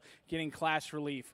The 2 is Indian Head Nickel. Now on the lead is where we wanted to be through 2 races. Indian Head Nickel looks to have one way to go, and that is right to the front. Negron looking for his second winner on the card already. I expect the 2 to be on the lead. The question is, can they take it a mile? We'll find out today. The 3 is Dan's a Rebel. Mike Bollinger owns and trains this Kentucky bred. 3 for 23. Lost to some good ones last time out, though. Both formidable force, along with Irish Major. This one does have a tendency to break tardy. Consistently off slow, checked heels into the first turn last time out. It's a hard race to really get a gauge on because after that they didn't run, but they did have a significant amount of trouble that day. 8-1 on Dan's a Rebel. The 4 is Scratch. Do note the 4 is out of this race. Silver Maker, a scratch. The 5 is Be Gone, Daddy. Lindy Wade looking for another winner on the card for Robertino Diodoro. These guys just teamed up to win race number 2 in easy fashion. This one didn't show much last time out. Finished third, but it was really never involved third, being bet down to 5-2 that day. We'll see if the hot connections can continue to be hot at 2-1. Right now, 3 horses vying for favoritism, and one of them is Minnesota's own. It's Minnesota Lucky for Pete Matson. Alonzo Quinones gets the call in here for Tim Padilla, who's winning at 28%, has made over $100,000 in earnings with only 22 starts. Looking for win number 6. Looks plenty fit in this spot. We'll see if the Minnesotan can bring one home for the good guys. And on the outside, it's fellow Minnesotan as Pete Matson bred this one. Now Robert Svoboda has the big gray in Candy Wampus. Could not have gotten an easier lead last time out and failed the fire. Lost by 9 lengths. Finished third. Now they're drawn on the outside. Indian Head Nickel, the one to catch, but maybe the one to bet. Could be a horse like Purely Political. We'll find out just 8 minutes from now.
There's the ovation we come to expect after Lynn Dykert brings the horses onto the track. We're now 7 minutes away from race number 3. Silver Maker is scratched out of this one. Remember, Silver Maker was a fairly recent scratch out of race number 3, which is sponsored by Bud Light Seltzer. We still have all of our normal betting options intact, though, and in fact, we have an extra one. There's another pick 4 that begins in this race. That's a 50-cent pick 4, in addition to pick 3s, doubles, exactas, tries, superfectas, and of course, win, place, and show wagers. You've got an 8-5 favorite residing on the rail that is purely political. 7 minutes now from race number 3. We'll take a look at the pick 4 sequence, scrub together a little ticket, and we'll see if we can find a winner.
We have a pick 4 news starting here in race number 3. We thank again Bud Light Seltzer for sponsoring the 3rd race. I made a very cheap ticket for this one. I didn't have a great grasp for the sequence, quite honestly. I was thinking of Sneaky Diane a little bit later on, but that group is far from reliable. I just couldn't make heads or tails of it, so I opted to single a horse that I think will find a little bit closer spot to the pace than she has been recently. Now, when it comes to this field, I did use the inside horse. I mean, he's right now at 9-5, but the horse that I put on top in this one is Minnesota Lucky. Minnesota Lucky looked like he could be at least involved in the pace, if not controlling the pace in this spot. Indian Head Nickel is kind of going to be the big X factor for him. Indian Head Nickel has a lot of speed, and Indian Head Nickel could make it a very long day for Mr. Minnesota Lucky. But if he can get out there, if he can get comfortable, even sitting in second, this certainly looks like a spot where he could find himself in a spot where he wants to be. Last time they moved him over to the dirt, they put him in a similar sort of spot, and he came out victorious by a couple of lengths over Off Sixes and Burgermeister. This is a similar sort of group, and when he wins, he has put wins together in strings in the past, so I thought maybe Minnesota Lucky could find another one as long as he's playing his hot hand. In race number 4, we'll move a little bit different direction. In this one, I had Ebony Bay on top, like a lot of people do. Ebony Bay doesn't look like the easiest horse to ride in the world. She can get a little bit ranked, but I thought that she could maybe sit close to the front end, as there isn't a bunch of pace in this group either. Lulu Maru is going to be tough. She's going to be very, very hard on the front end to run down, but they've managed to do it the last 4 times. She's been favored 2 of them. One of them she was odds on. Now she is coming in from Churchill Downs. She is the one to beat, but I thought maybe Ebony Bay could catch her on a surface that she's not that familiar with, but her synthetic races at Golden Gate would definitely put her in the picture. And the way that she handled that, it wouldn't be a surprise to see her take to that like a duck to water. But I'm going to try to beat her with Ebony Bay, along with, I believe, Paul and Brian. I singled Sneaky Diane. Like I said, I think that she's going to be closer to the pace. I think she's going to find herself in a spot where she has less to do late. That's been a problem for her in her last couple. And Sneaky Diane and Rye Eccleberry are very familiar, so maybe he'll have her closer to the pace, give her a little bit less to do in the stretch, and maybe she's finally found a field that she can beat in her 3rd start off that short little layoff from Houston. I mean, she's honest. She likes this track. She's run well over it, and she was only a nose away from a victory last time. And I don't think she'll be favored today. I think that you'll finally get some of that money back if you did manage to settle in on her as the favorite in her last 2, as she will probably find herself in a better tactical position early on. We move over to the turf for the 6th race. I'm a little bit questioning of Digital Star. Digital Star has not tried the turf, or he's tried the turf once. It was a long time ago, but he's never tried routing very much. He's mostly been a sprinter. They picked him up last time. Obviously, they couldn't have been very pleased with that race, so they're going to put him over the turf, and the Factor has been a very good turf influence for this horse to give it another try in a much different setting. I didn't put him on top in there. I did use him, though, along with Where the Day Go, and I thought maybe I could get a decent price on Devil Vision. Devil Vision might need a little bit more pace than he's going to get in this spot, but he's a very honest Minnesota bred. He throws in his race every time. Kelsey Carr knows him very well, and if they can get any sort of pace to run at, he at least he's going to show up, he's going to run his race, and he can kick pretty quickly. So I ended up with him right in the mix with Where the Day Go and Digital Star. It's a $9 ticket. Like I said, I wasn't too excited by anything in here. I mean, I could go a little bit deeper if I found some big long shots in there, but I thought that it was going to be fairly formful, so I kept it cheap with $9 into the ticket. This is the middle pick 4 sequence. We've got another one coming up in 7th race. I'll take you through that. Brian Aragoni will take you through the pick 4 just before that. We got a lot of action still to go on this 3rd of July card, and you got 1 minute until the 3rd.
into the gate, and it is now post time for the third on the third. Minnesota Lucky 8-5. Ready? They're racing. Indian Head Nickel at 9-1 comes out of the gate like $1,000,000. Indian Head Nickel prominent, Minnesota Lucky prominent, and Minnesota Lucky takes the lead as they head around the first turn. Number 5, Be Gone Daddy, absolutely blew the turn and is being pulled out of the race. Number 5, Be Gone Daddy at even money has been pulled out of the race. Meanwhile, the others negotiate the barn side. Minnesota Lucky representing the great state of Minnesota beautifully against Open Company, leading it by 2.5. In second, Indian Head Nickel to the inside of the gray Candy Wampus, chasing fellow Minnesotan Minnesota Lucky 4 lengths in arrears. After that, we come back to Danza Rebel, and the Rebel is 10 lengths out of it with Purely Political at the rear and about 8 lengths from the lead. Off the far turn they go. Here they come spinning out of the turn. Minnesota Lucky and the leading man who won 3 times Thursday. 5, Candy Wampus running away from Indian Head Nickel. Purely Political is running on 8 out of it. And after that is Danza Rebel as they head for home. It may be another blowout winner. First 2 races went to favorites winning by a mile, and Minnesota Lucky owns this one by 8 into the final 150. Purely Political gets by Candy Wampus, but nobody's getting by Minnesota Lucky. Put a Q around race number 3. Minnesota Lucky, domination mode. Candy Wampus ran second, 6-7-1.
Number 6, Minnesota Lucky first, 6-7-1-3 in 137.98. It's unofficial.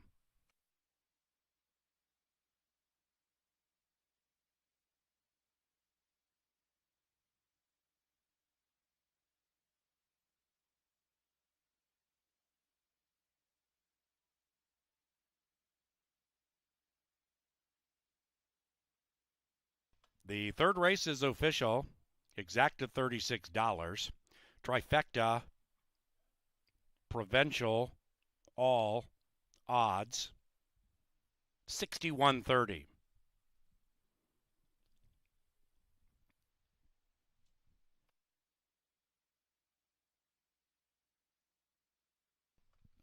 Ladies and gentlemen, we have a cash-only beer and seltzer vendor to the right of the winner's circle. Nice lady named Amy serving beer and seltzer, cash only, no line. It's to the right of the winner's circle. Now entering the winner's circle, after winning the Irving Anderson Celebration of Life race, it is Minnesota Lucky and our leading rider, Alonzo Quinones.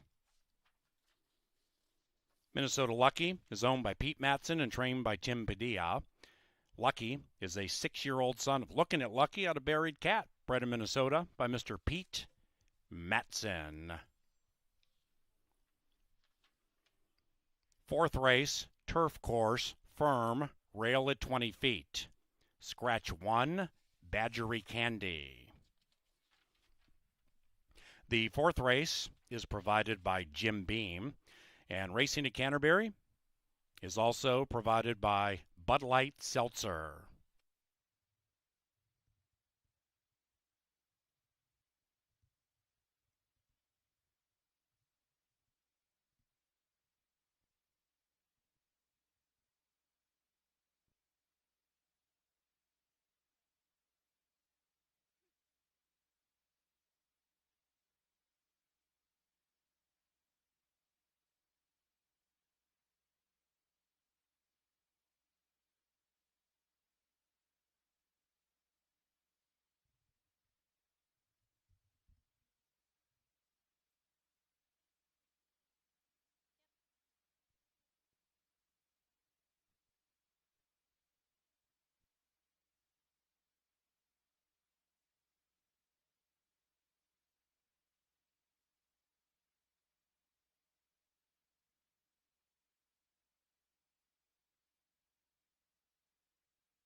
Ladies and gentlemen, directing your attention to the Canterbury Park Winner's Circle, we welcome Kerrigan Backer into the Winner's Circle with God Bless America. God bless America, land that I love. Stand beside her and guide her through the night with the light from above, from the mountains to the prairies, to the oceans, white with foam. God bless America, my home sweet home.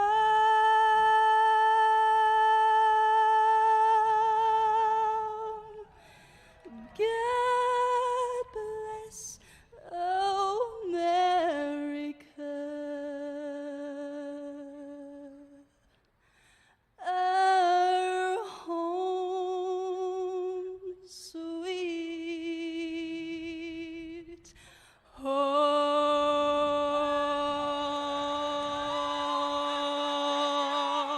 Kerrigan Backer, ladies and gentlemen. Excellent, excellent job. Thank you.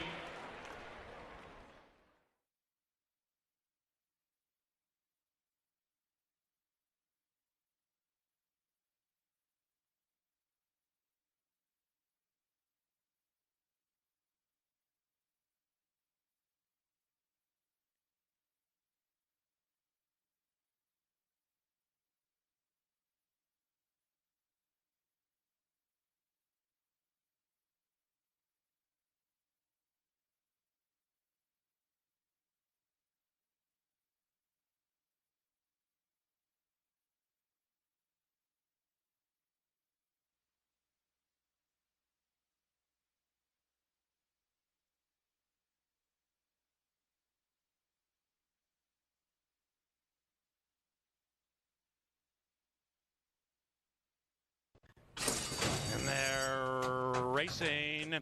Indian Head Nickel at 9-1. Lucky takes the lead as they head around the first turn. Number 5, Be Gone Daddy, absolutely blew the turn and is being pulled out of the race. Number 5, Be Gone Daddy, at even money has been pulled out of the race. Meanwhile, the others negotiate the barn side.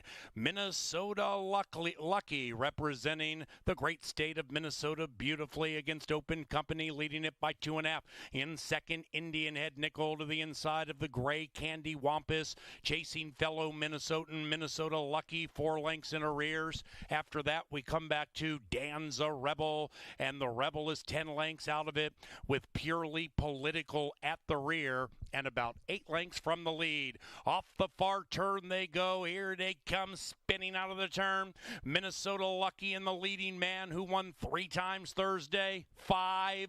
Candy Wampus running away from Indian Head Nickel. Purely Political is running on 8 out of it. And after that is Danza Rebel as they head for home. It may be another blowout winner. First 2 races went to favorites winning by a mile, and Minnesota Lucky owns this one by 8 into the final 150.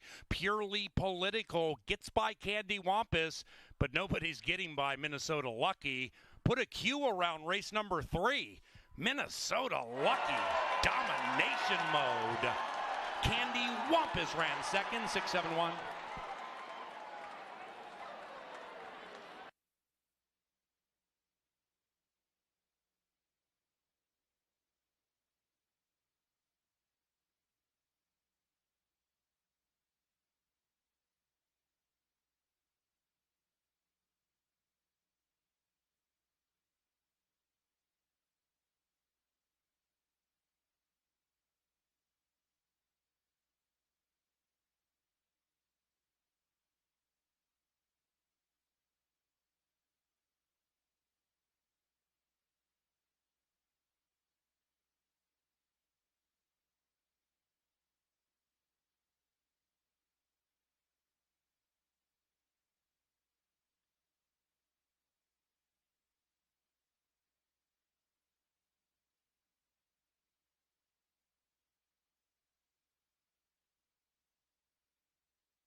Minnesota Lucky, the hunch play in that race, comes home an easy winner. Now 2 wins in a row for Peter Matson's Minnesota Lucky, who's gotten class relief and has really rewarded Peter Matson with that class relief and back-to-back winners in there. And easy winners so far through 3 races. Relatively non-competitive finishes. Oftentimes when we go to the turf course, things tighten up a little bit. I doubt we'll see a huge winner in here, but if Bruce Meyer, the Oracle, is right, he believes his best bet comes in here in race number 5. Thinks the horse could be a cinch for Robertino Diodoro, but we'll go through the entire field. Scratch number 1, Badgery Candy. Number 2, Kimberly Francis. This horse had an awkward start last time out. Actually deserved much better fate that day. Negron gets the call. Chirinos off, Negron on. Draw a line through that last race. That terrible beginning wasn't great, but still finished very nicely. At one point was 10 lengths out of it, only lost by a length. 3 for 16, but has yet to win on the turf. We'll see if Kimberly Francis can do something she's never done today. 13-1, one of the field's long shots. I'm going to try Ebony Bay in here. Now, everyone's a long shot because all of the money has come in on the 5, Lulu Maru, but Ebony Bay deserves a look. 2 tries on the turf, back-to-back third-place finishes. Ruben Fuentes gets the call for Chris Richard. Has been consistent. 14 starts, 10 finishes, in the top 3 with 2 victories. We'll see if Ebony Bay can break through on the turf. 9-1 on the board. The 4 is That's the Way to Do It. Alonzo Quinones hops off the 3 to ride the 4 for Tony Ringstorff. And oftentimes when he rides for Tony, all they do is win. They win at 27% when this rider rides for this trainer in here. That's the way to do it.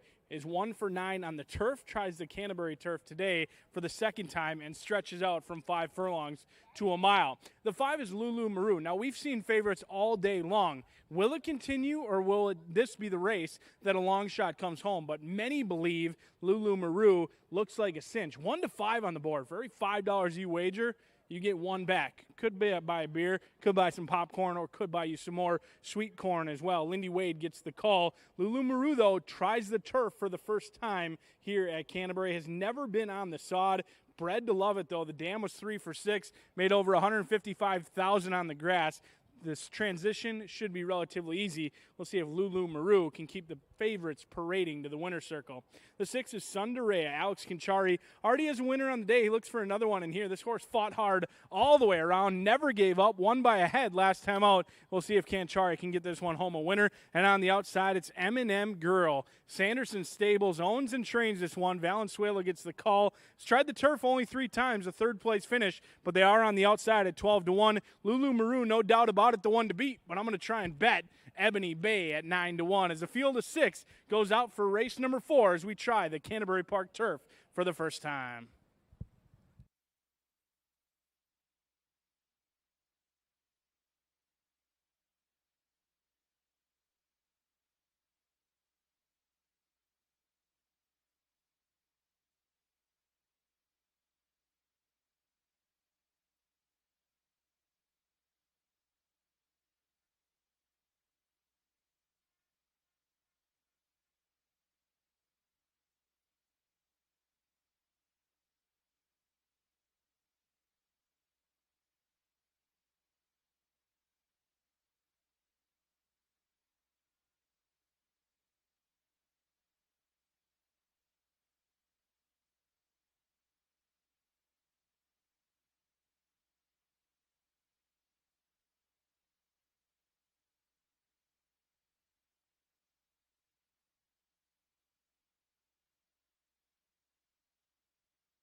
More beautiful sounds of Lynn Diker to follow up the beautiful sounds that Kerrigan Backer put into God Bless America. Beautiful, beautiful singing down here. I'm sorry I have to follow that up with me, but we're 6 minutes away from race number 4. Scratch Badger and Candy, the inside horse. We have 6 remaining in this 4th race. We'll go over to the turf and we'll go a mile. 1 to 5, the price on Lulu Maru. Holy cow. Big favorite again in race number 4. Win, place, show, exacta, trifecta, supers, doubles, and pick threes are all the wagering options that you have in race number 4. Remember, we have a lot of people here today, so we advise that you get in line early. If you do have a winning ticket, you can use that to bet as well. Just a little tip if you don't want to stand in line twice. Bring that with you. Just take care of it all in one fell swoop, as the tellers do have a lot of people to deal with today, and we want to make sure that everybody gets in their winning wagers in race number 4 and beyond. We're 6 minutes away from it. The 4th race is sponsored by Jim Beam. As they get through the post parade with the field of 6, the big favorite remains Lulu Maru. Hope everybody's enjoying their time thus far. We've still got a lot of races to go, 10 on the card. We've got the pick 6 coming up in the next race. For now, make a little bankroll in race number 4. You got 5 minutes to do it, and if you would like to bet right from your spot, you can get an MVP card and use Bet Canterbury. It's the easy mobile way to make all of your wagers, and it's available with just an MVP card, about 30 seconds and your ID. You can get signed up and get into the action right from your spot, wherever it may be. You got still 5 minutes. Good luck, everybody. The pick 6 is coming up next.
Once again, ladies and gentlemen, a cash-only bar service to the right of the winner's circle.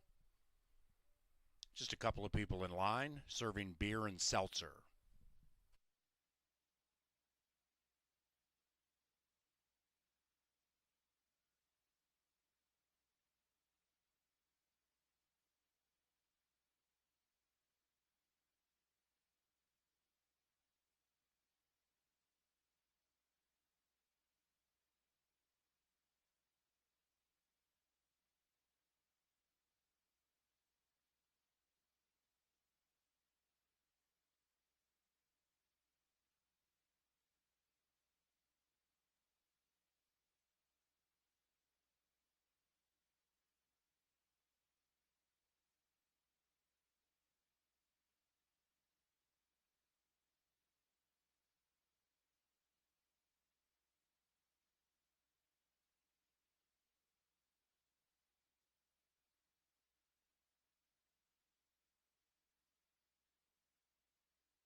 And they've reached the starting gate. It is now post time for race number 4. Lulu Maru, that 5. Inner turf debut, 1-2, heavily favored. That's the way to do it. And M&M Girl. Turf time. Racing. That's the way to do it. Out of the gate nicely at 10-1. Ebony Bay pops sweetly. Then it's Lulu Maru, the mare inner turf debut, handheld and held tightly in second. Sundaria is next, about 7 lengths from the front, joined by M&M Girl and Kimberly Francis lopes along in last as they corner for the first time, and that's the way to do it. And the leading man by 2, Lulu Maru in arrears by 2, and about a length and a half clear from M&M Girl as they sort themselves out. They go in single file order up the backstretch. 4, 5, 7, 3, 6, 2, covered by 10, and chasing a long shot with a favorite in second in the shape of Lulu Maru with a half mile to go. 3.5 lengths after that to M&M Girl. Then it's Ebony Bay, 6 lengths behind. That's the way to do it in Q. About 2.5 after that is Sundaria. Second last, 8, 9 out of it. And the one at the rear is Kimberly Francis, and they get down to business now. That's the way to do it. Lulu Maru is prowling to the outside at 3 to 5 and attempting to go by. Ebony Bay angling to the outside, and then it's M&M Girl, and they're into the final furlong, and it's That's the Way to Do It, trying to hold off this favorite in her turf debut, but Lulu Maru came to run. Sundaria surging late, but Lulu Maru too good. Lulu Maru by 2.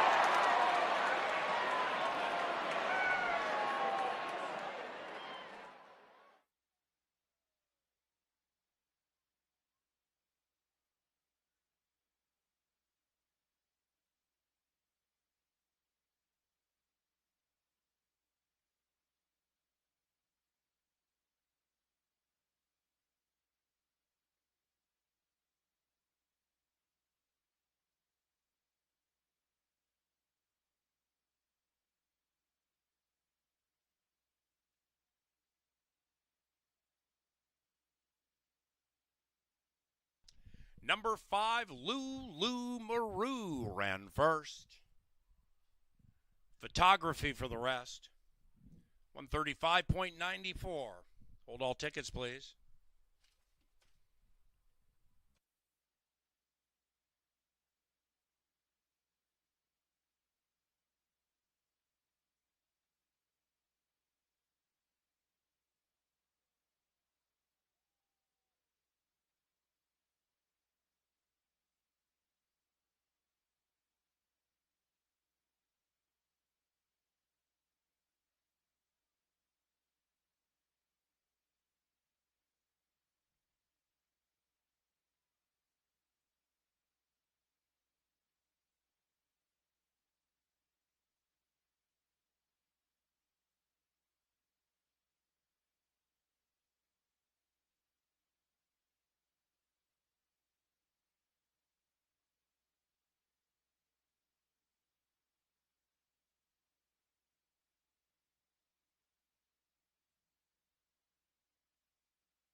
Five, 4, 3, 6.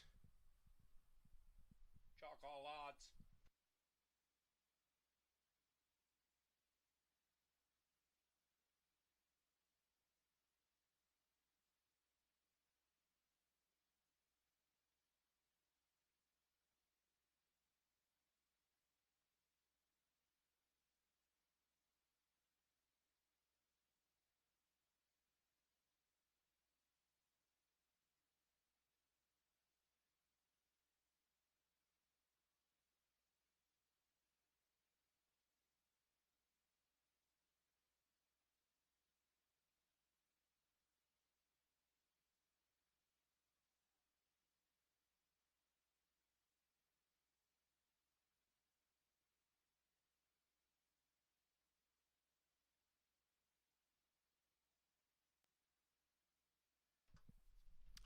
Race number 4 is official.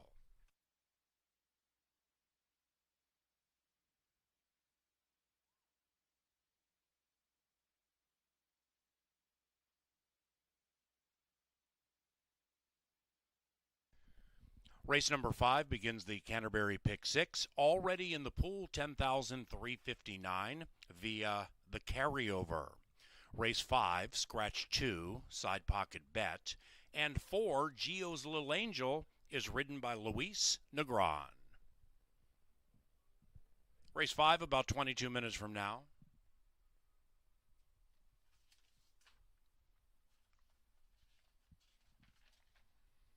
And the 5th race is courtesy of Pepsi, the official soft drink provider of Canterbury Park.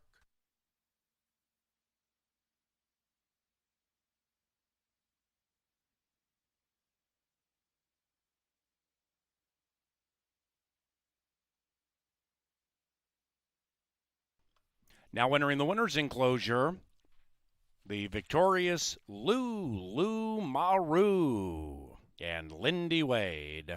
The winning owners, Rick Clayton and Lana Weist, along with Gary Kropp. Winning trainer, Robertino Diodoro. Lulu Maru.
Racing.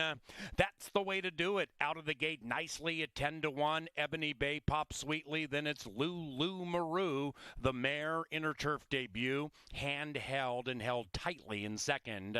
Sundaria is next, about 7 lengths from the front, joined by M&M Girl, and Kimberly Francis lopes along in last as they corner for the first time, and that's the way to do it. And the leading man by 2, Lulu Maru in arrears by 2, and about a length and a half clear from M&M Girl as they sort themselves out. They go in single file order up the backstretch. 4, 5, 7, 3, 6, 2, covered by 10, and chasing a long shot with a favorite in second in the shape of Lulu Maru with a half mile to go. 3.5 lengths after that to M&M Girl. Then it's Ebony Bay, 6 lengths behind. That's the way to do it in Q. About 2.5 after that is Sundaria. Second last, 8, 9 out of it. And the one at the rear is Kimberly Francis, and they get down to business now.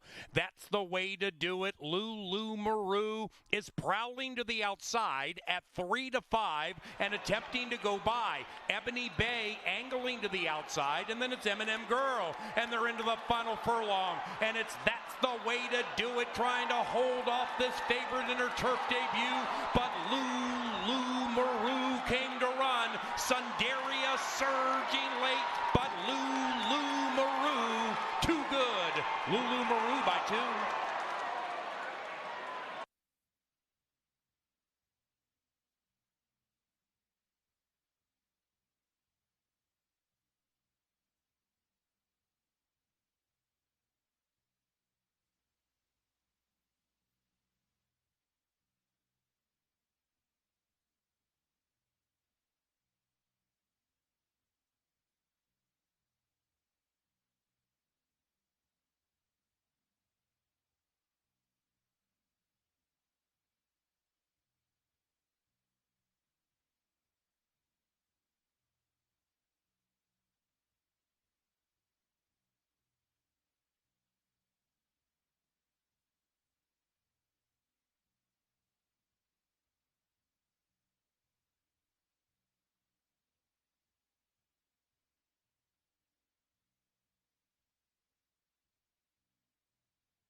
On to race number 5 we go. That pick 6 begins right here. It's a $1 pick 6, already almost $11,000 in the pool. How it works, you have to get the next 6 races right, but you can use however many horses you want in each and every race. Sometimes you may need to use 2 or 3 horses. Oftentimes you may only want 1 horse, but there's already $10,000 in that pool there for the taking, and if my estimations are right, if you're able to hit this pick 6, could potentially pay well over $5,000 because the pick 6 with a carryover is bound to be an excellent payer today, and it's going to be money that I'm diving into as well. Scratch number 2 out of this race, Side Pocket Bet, comes out of here, but I'm going to try Mocha Kiss. I was talking to professional scout Scott Bell, who knows hockey, but he also loves horse racing as well, and he's got Mocha Kiss right on top. He's hammering this one at 7-5. Turf to dirt in play. Class relief as well. Fellow hockey player Kevin Gorg also has this one as his best bet. So if you haven't gotten a tip sheet, try and find one of those green tip sheets because he's got Mocha Kiss right on top. We'll see if Kelsey Haar can provide Clinton Stewart a gate to wire winner in here at 7-5. The 3 is City Gone Country. Trad Lindsay gets the call in here for Lexan Backhouse. This 6-year-old mare has 2 wins from 34 starts. The good news is one of those wins came here at this distance. They tried this distance last time out. They were beaten by 16 lengths against some horses in here, but you will get a long shot odds on City Gone Country at 11-1. The 4 is Gio's Little Angel. Negron gets the call in here for the thumbs up gang. This one took advantage of a picture perfect setup last time out. They went fast on the front end. Gio's Little Angel was cool, calm, and collected and went swinging on by. We'll see if they can do it again. 2 in a row, the one to fear for sure at 6-1. The 5 is Charming Flirt. If you're new to horse racing, take a look at this 5. On the toes, on the muscle, all dappled out. I like the way the 5 has turned out today for Greg Tracy. They were scheduled to race down at Prairie Meadows on June 14th. Missed that race, but they do look good coming back in this spot. And on the outside, it's Sneaky Diane. Rye Eckleberry gets the call. His thumbs up gang sends out 2 in here, not currently 9-5 on the board, but on the very outside, it's GP's Amazing Grace. Alex Kinchari already has a winner on the card. He looks for one in here as well. 10-1 on the long shot, but I'm going to try Mocha Kiss to make some love in the winner's circle. 11 minutes away from that $1 pick 6.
We're 9 minutes away from the Pepsi-sponsored 5th race.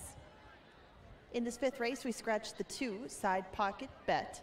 We'll return to the main track, and these goyles will go a mile.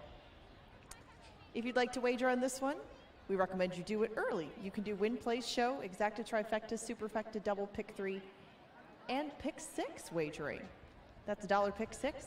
It's a 10% takeout wager, and it begins in about 8 minutes. Your 6 to 5 favorite is on the rail. That's Mocha Kiss. And again, we remind you, if you don't have an MVP card, you might want to get one today. You might want to use Bet Canterbury, but either way, if you want to do that, you need to go get it now, or need to get in line at the betting windows right now, because we do have quite a crowd. There's a lot of people here, and the lines are getting long for everything. So make sure that you wager early. You can do more than one race at a time, too. But if you do want to try that Bet Canterbury, just head over to the information booth, either on track level or clubhouse level, and get all the details on what you need to bet from your spot at Bet Canterbury. We're now 8 minutes away from race number 5. We've got a couple things to go over from a marketing standpoint. Eric's birthday bash is this featured group. Happy birthday to Eric. And there's a couple of things coming up. Tomorrow we race at 1 o'clock. If you want to spend your holiday again with us, we've got a cool new way to get here, too. There's the new For Fun bus that runs from the Mall of America to Canterbury each Sunday. It's a good way to get up here if you're a little bit further north and you don't want to drive, you don't want to have to battle the crowd or anything like that in the parking lot. Check it out. Look at CanterburyPark.com. They can give you a ride down here each Sunday for Family Day. We have pony rides, the arcade open, the kids race the track at the end of the day, all the fun stuff, along with your 4th of July holiday. And we'll wrap it up early so you can head off to fireworks whenever you're finished here. We got Twin Cities Summer Jam coming up later this month from the 22nd to the 24th. That's another one you're going to want to look on CanterburyPark.com for the full lineup and details for how you can get your tickets to Twin Cities Summer Jam. More immediately, though, we have Extreme Day coming up in a couple of weeks. Camel, ostrich, and zebra races between the live horse races. We got pony rides from 12:30 to 4, and we do have limited tickets on sale for Extreme Day. Remember, if you want to buy them online, you get a discount for doing it ahead of time. You get a couple of bucks off if you get the tickets on the website, and it is going to be limited to the first 12,000 for ticket sales for Extreme Day. That's a lot of fun, a unique experience, and if you like what we got going today as far as the atmosphere, the families, Extreme Day is a good time to recapture that. If you are out of state and you can see all this crowd here, it's pretty fun. It's cool here. And if you want to come and join us for the Big Ten BCBC at the end of the summer, you got a lot of ways to go about that. You can do it online with horsetourneys.com, sportofkings.net, or if you are local, you can play our super satellites. Those are all weekend long. They're $10 to get into. There are some rules. There are some intricacies to it, but check out the website, CanterburyPark.com, for the details on contest play. Remember, it's a 10% takeout pick six. It's $1 minimum, and it starts right here in 6 minutes. Now, Shakopee, they can see you on the simulcast feed, but let's give them a little sample. Let's hear you. All right. Not so much. All right. Good luck, everybody, in the pick six. 10% takeout wager coming up next.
big screen. Brett Favre, welcome back to Minnesota.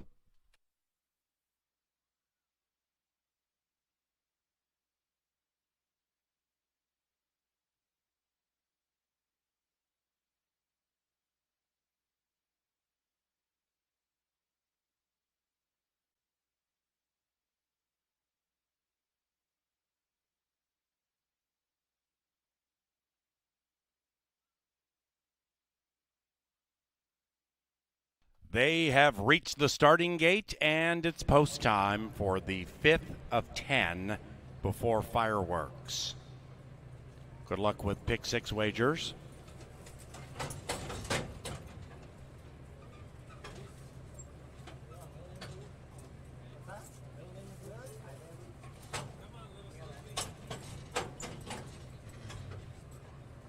Two back and one out. Ready.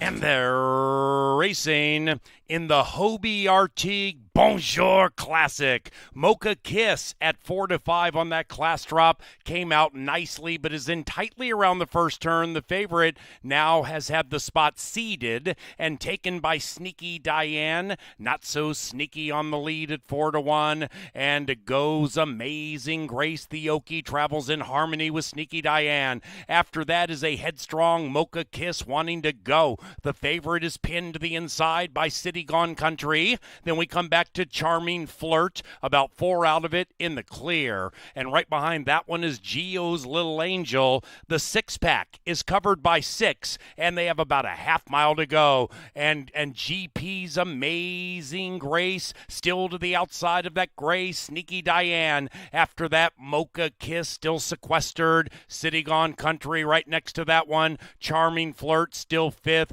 Mocha Kiss making a move on the leading 2, and the favorite is on the move with Kelsey angling to the outside. After that, Gio's Little Angel running on fast. The 4 at 10-1 is coming on 5 lengths out of it. They have a quarter of a mile to go, and we nearly have 4 abreast. It still is Sneaky Diane and Eckleberry. Now, Mocha Kiss splits horses and bursts, trying to get by Sneaky Diane, who's still very, very tough. Diane coming up big at 4-1. Sneaky Diane from Charming Flirt, and a beaten favorite in the shape of Mocha Kiss. Sneaky Diane, boom. Very well done.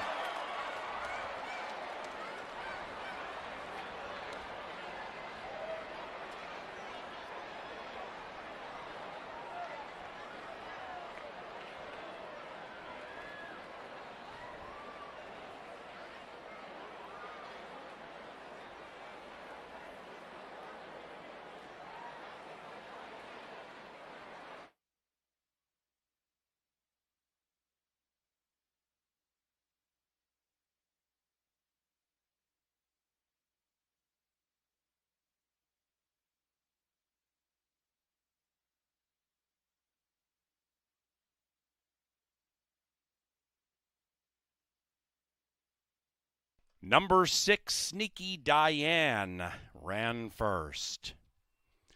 Photo for the rest, 139.18 was the final time in a race that had 2 $5,000 claims.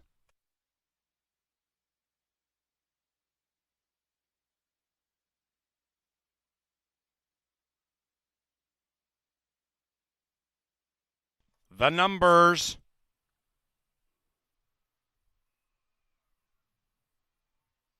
Six 157.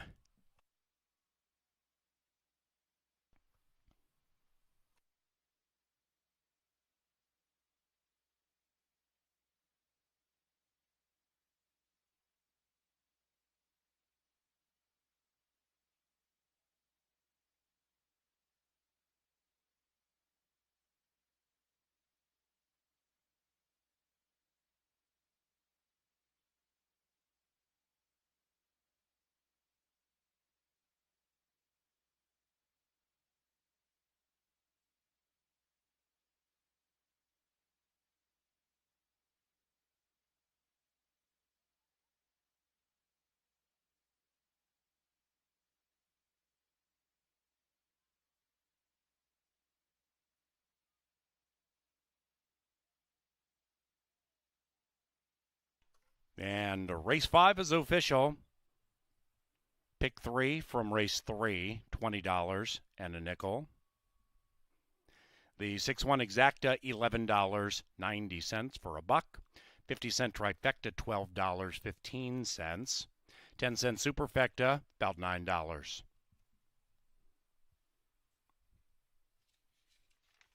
Race number 6 takes us back to a firm turf course, 50-cent pick 5 wagering. Pick the winners of races 6 through 10 in our 50-cent wager, using as many or as few horses in each race as you desire, and hit the pick 5. Number 6, Santa Rosa Ranch, is ridden by Rye Eccleberry, who now enters the winner's circle with Sneaky Diane. They went wire to wire. Winning owners, Thumbs Up Racing, and the winning trainer and leader of the Thumbs Up gang, Miguel Angel Silva. Sneaky Diane. 2 claims. The winner, Sneaky Diane, goes to the care of Jerry Livingston, the owner, Leandro Morfin, and number 1, Mocha Kiss, the runner-up, to the care of Nathan Russell, owner-trainer. That is Mocha Kiss, Russell, Sneaky Diane, Livingston Morfin.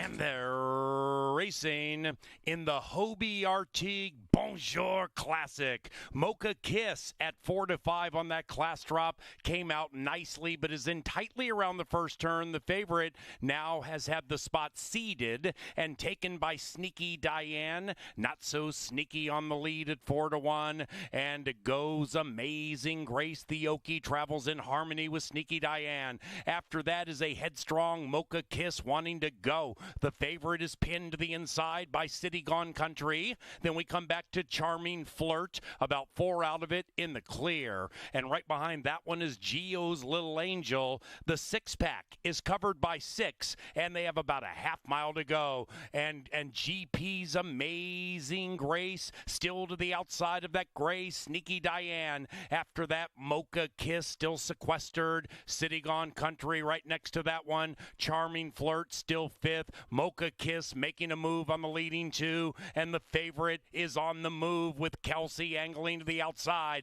After that, Gio's Little Angel running on fast. The 4 at 10-1 is coming on 5 lengths out of it. They have a quarter of a mile to go, and we nearly have 4 abreast. It still is Sneaky Diane and Eccleberry. Now Mocha Kiss splits horses and bursts, trying to get by Sneaky Diane, who's still very, very tough. Diane coming up big at 4-1.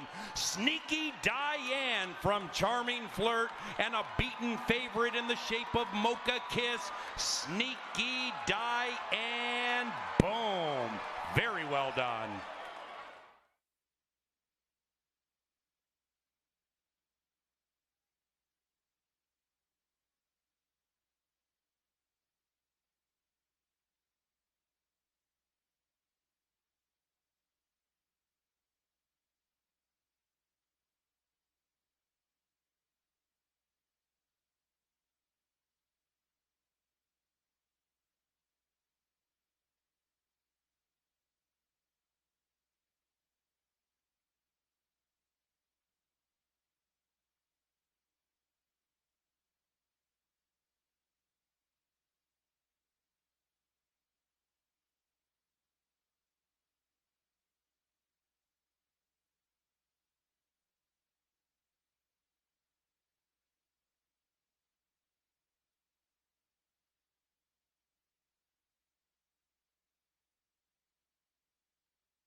If you have not done so yet, take a left right outside the doors and go check out some Boogie Wonderland because they are putting on an excellent show out here at Canterbury Park. As we're inching ever so closely to the fireworks coming up after the races. Just a few ones left to go. 5 races left, and then we'll put the horses away, get them settled down, and get the fireworks out for the people here at Canterbury Park. But Boogie Wonderland going to continue rocking out on that stage as we're 12 minutes away from race number 6. We'll go 1 mile on the turf course. Your rail runners turn the switch. Alex Conchari looking to turn this one into a winner. A 5th place finish last time out was the beaten favorite that day. They went off at even money. Had a little bit of a troubled trip last time out. They broke okay, and they were in a good spot. Just had no finish when it was all said and done. Just kind of ran evenly, 5-1 on the board with Turn the Switch, looking to switch it back on. The 2 is Star of Stars. Now, this one didn't look very good last time before the race. It was very washy. Wasn't that much of a warm day, and almost dumped the rider during the warm-up, but does look cool, calm, and collected today. We'll see if Star of Stars can behave himself and run a better race at 10-1. The 3 is Devil Vision. Kelsey Haar and Clinton Stewart. They just ran a game 2nd place finish in race number 5. They'll look to outdo themselves in here with a win with Devil Vision, who tried the turf for the first time and appeared to really like it. A 2nd place finish, only beaten by 2 lengths, and they beat home 6 horses that day. We'll see if Devil Vision can improve 2nd time on the turf, but I think they can at 9-2. Mischievous Mo, overlooked at this point, 8-1. Aurora gets the call for Scott Schindler. This horse already has a win this year and went off a big price that day, winning at 10-1 on May 20th. They go back to the turf course where Mischievous Mo does have a 2nd place finish from 5 starts. 8-1 on the board. My money's going to land with Where'd the Day Go. Quincy Hamilton gets the call in here. 2-1 morning line. A little bit chilly right now. 5-2 is favored, but a little bit cold on the board. Was stuck very wide last time out. They were 4 wide almost the entire trip. Had a nice gallop out. We'll see if Where'd the Day Go can get a ground-saving trip. The 6 is Santa Rosa Ranch. Rye Echoberry gets the call. The red-hot Rye Echoberry. These connections just teamed up with a win in race number 5. We'll see if they can continue it in here with Santa Rosa Ranch at 10-1. The 7 is Hold the Spice. The Minnesotan does take on Open Company, but they get the Hall of Fame rider in Dean Butler for Empire Racing Stables. Their luck has not been great so far today. We'll see if it changes around with Hold the Spice. And on the outside, do not forget about Robertino Diodoro and Lindy Wade as Empire Racing Stables. They've got the outside covered in post number 7 or 8. If those 2 win, you'll see the black shirts in the winner's circle. We'll see if they can do it again. They've got Dio and Burnell trying to get them home a winner, but I'm trying to get Where'd the Day Go to get off the nose as it's a 2-1 favorite, and we're 9 minutes away from that pick 5. We'll take you through the sequence coming up just a few minutes from now.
It's pick 5 time. Race 6 is up next in 8 minutes.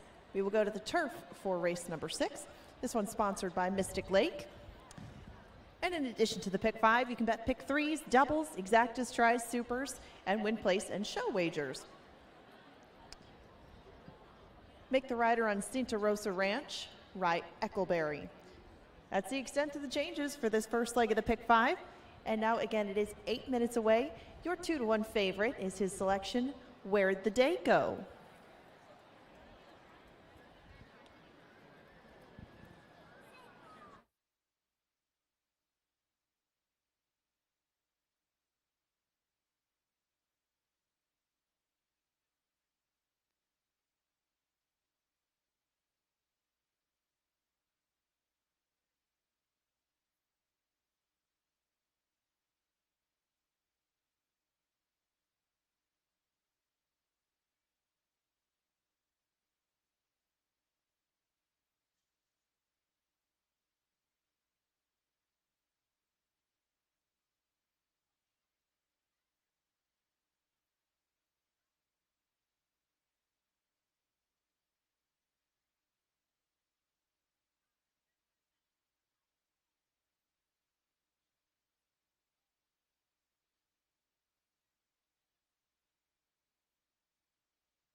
Okay, I'm down by the winner's circle. Ha, there we are. And if you're battling some of the lines inside at the bars, you might want to check this out down here. It's a great view of the races. It's a beautiful night out in the apron. And Amy is slinging some delicious, delicious offerings. You can see Mick Golden Light. We got seltzer down here by the winner's circle. It is cash only, but if you would like to get a drink and you don't want to wait a half an hour to do it, come down here right by the winner's circle and get yourself a cold one right by the winner's circle.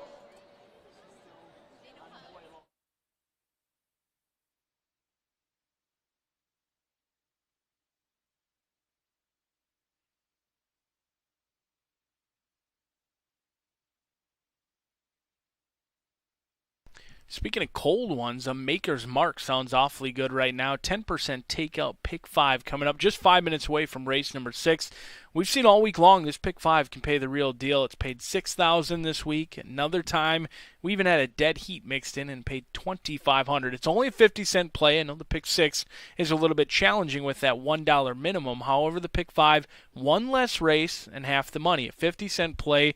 On your screen now, you can see the current pick 5 pool. Already almost $30,000 in there. Now, if you're not here with us each and every day, this pick 5 pool will get up around $75,000, if not more than that, today at Canterbury Park. And again, you have to get the next 5 races right. However, it pays thousands of dollars more often than not at Canterbury. And it's a challenging sequence today. Today is no different. We're going to go with a unique ticket structure in here. We've got the favorite with Where Did the Day Go? 9-5, a favorite mixed in with some prices, and Star of Stars, who I was worried about how this one behaved last time, but today, much more relaxed with Star of Stars. I think Nathan Russell figured out whatever was wrong with this horse by creative cause last time out. Much more relaxed and should run a better race today at 12-1, along with Devil Vision, who tries the turf for the second time. Kelsey Haar gets the call for Clinton Stewart. We'll see if they can provide us a win, but if not, hopefully Where'd the Day Go? As we've seen favorites a lot of today. We'll see if it can continue. This one clicks down now to 7-5. Looks a little bit warm on the track, but I think should run a good race in here. Race number 7 will go 2, 5, and 6. Faded Memories was just 2 game to leave out. Now, the victory last time out did come on the turf course. This is going to be 1 mile on the main track. This horse is winless on the main track, number 2, with Faded Memories, but was so game last time out. Takes on winners in here, and you've got Della Frost, another horse who won impressively last time, won by 10 lengths. A field of 6 quickly turned into a 1-horse race. We'll see if Della Frost can make it 2 in a row, along with Missy Into Mischief. The first-time starter last time just dominated the field, but now takes on winners. We'll see if they can put that undefeated streak on the line with Missy Into Mischief. Race number 8 will go back on the turf. A 5-furlong sprint on the turf. I think this is a challenging race. If you're able to add anywhere in here, I would certainly add in race number 8. I'm only going to use 3, 6, and 7, but this is a race, if you are able, buy 1 less beer, add a couple more horses. That's how you handle race number 8, because that may be the trickiest race in the entire sequence. And speaking of hard, this race number 9, you can either hit the all button or single. I was forced to single. I found it challenging to find a race where you needed 1 horse, but Torino is going to be that horse for me. 19 career starts, 8 victories, and now has a win on the turf and dominated last time out. The only question is, under the handling of a new trainer, most of those victories came under the handling of Dick Capalucci and others. First start off the claim, there's always a little bit of an unknown, but Torino has really fired for any trainer that has handled this 6-year-old mare, who simply loves to win. Already looking for win number 4 in start number 6 for 2021. That's going to be the single for me. And then in the last and final, 4, 5, and 7. His Mutta was a Mutta with Miguel Arroyo. Shaquila's Destiny looks to bring us into the fireworks, along with Hot Artie, something many families knowing about today with this heat here at Canterbury Park. But 4, 5, and 7. It's a $40 play. It's only 10% takeout. Like we talked about, it's paid hundreds and sometimes thousands, but you can't win it if you're not in it, and you need all 5 to get the score.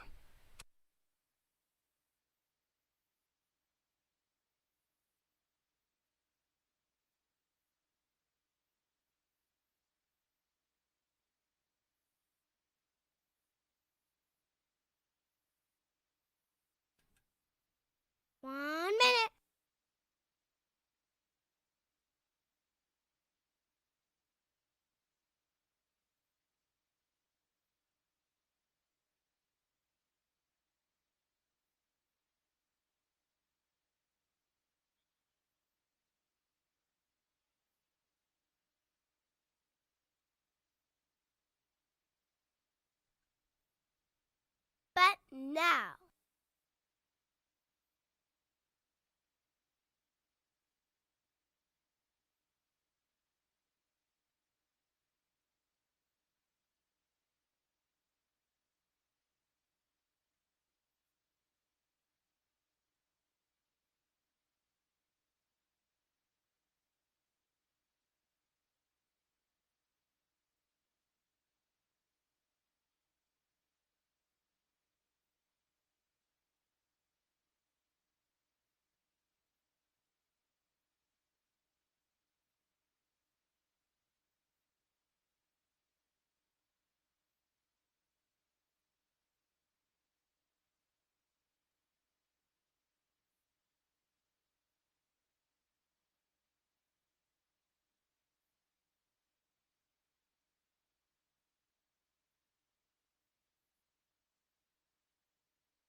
Don't get shut out.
Almost there.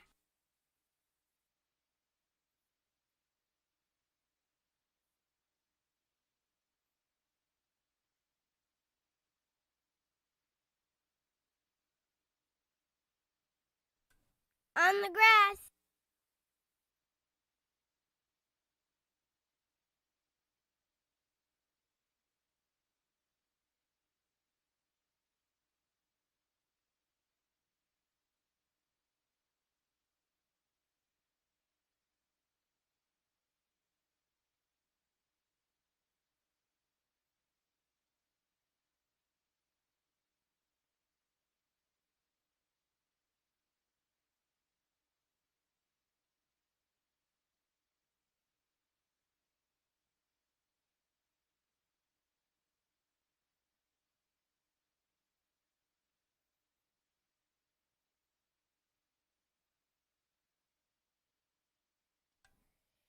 It's race time.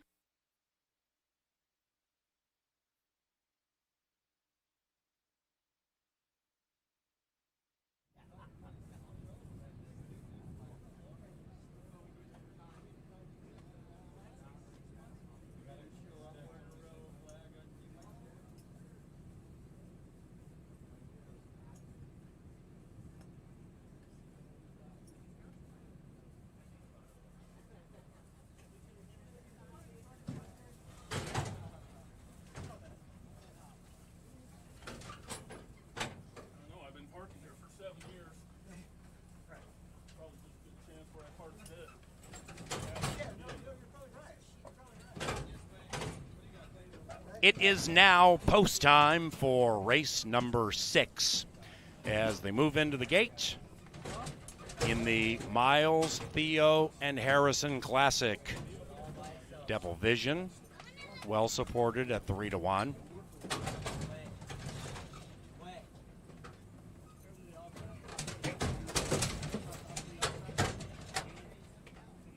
Digital Star, last in line. Here they come. And did it go? Santa Rosa Ranch out quickly, looking to roast them at 26-1. Santa Rosa Ranch from Turn the Switch, tucked into the inside. After that, Where'd the Day Go at 9-5, and Where'd the Day Go is just 3 lengths from the front to the outside of Mischievous Mo. Pace picks up. After that, Star of Stars, mid-pack, about 9 out of it now. Behind that one, Devil Vision, and the gray and last is Hold the Spice, 13 lengths rearmost. Up the barn side they go to begin the second half of the Fireworks card, and Fireworks could emerge with Santa Rosa Ranch at 26-1, winning the race and going wire to wire. Santa Rosa Ranch by 1. Turn the Switch, yet to turn the switch, but Conchari's thinking about it, and Turn the Switch jumps this long shot. Turn the Switch at 9-5 has jumped Santa Rosa Ranch and blown by that one like the 6 was tied to a post. After that, Where'd the Day Go? Then we come to Mischievous Mo, who's on the move. The gray Hold the Spice out of last on the move, and inside of that, Mischievous Mo, and they're charging down the Canterbury Park stretch. And number 1 is number 1 at this stage. Turn the Switch, still clear. Outside, Hold the Spice from last now has jumped Turn the Switch, and outside of that is Devil Vision. The complexion completely changes. Hold the Spice, Devil Vision in time.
Race 6 is official. Superfecta 121, double, nearly 19. The pick 3, make that the pick 4. 404 paid $64. Pick 3 paid $20.15. That 3-7 exacta paid $72.60 for a buck. Trifecta 109.40.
Devil Vision receiving a well-deserved bath for his toil.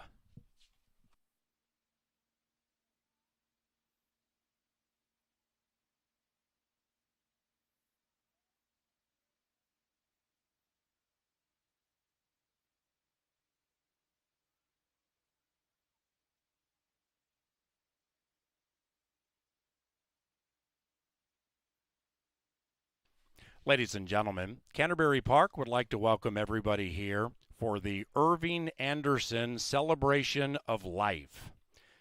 Welcome to friends and family members of Irving Anderson, one of the great Nebraska riders in the history of horse racing.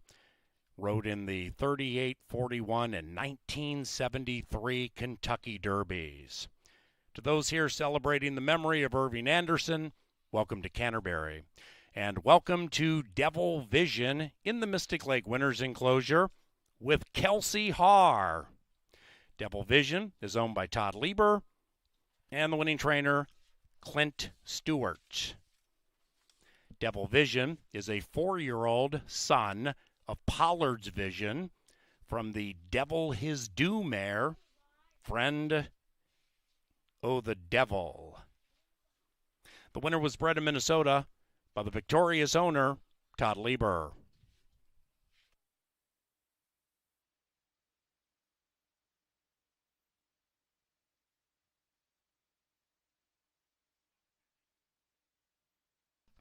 Race number 7 is only 19 minutes from now. No scratches, no rider changes. As Angela has been telling you throughout the day, it behooves you to wager on all Canterbury races as early as possible. Race 7 coming up. Attempt to wager on races 7, 8, maybe 9 when you make your next series of wagers. Avoid the hassles of those long lines.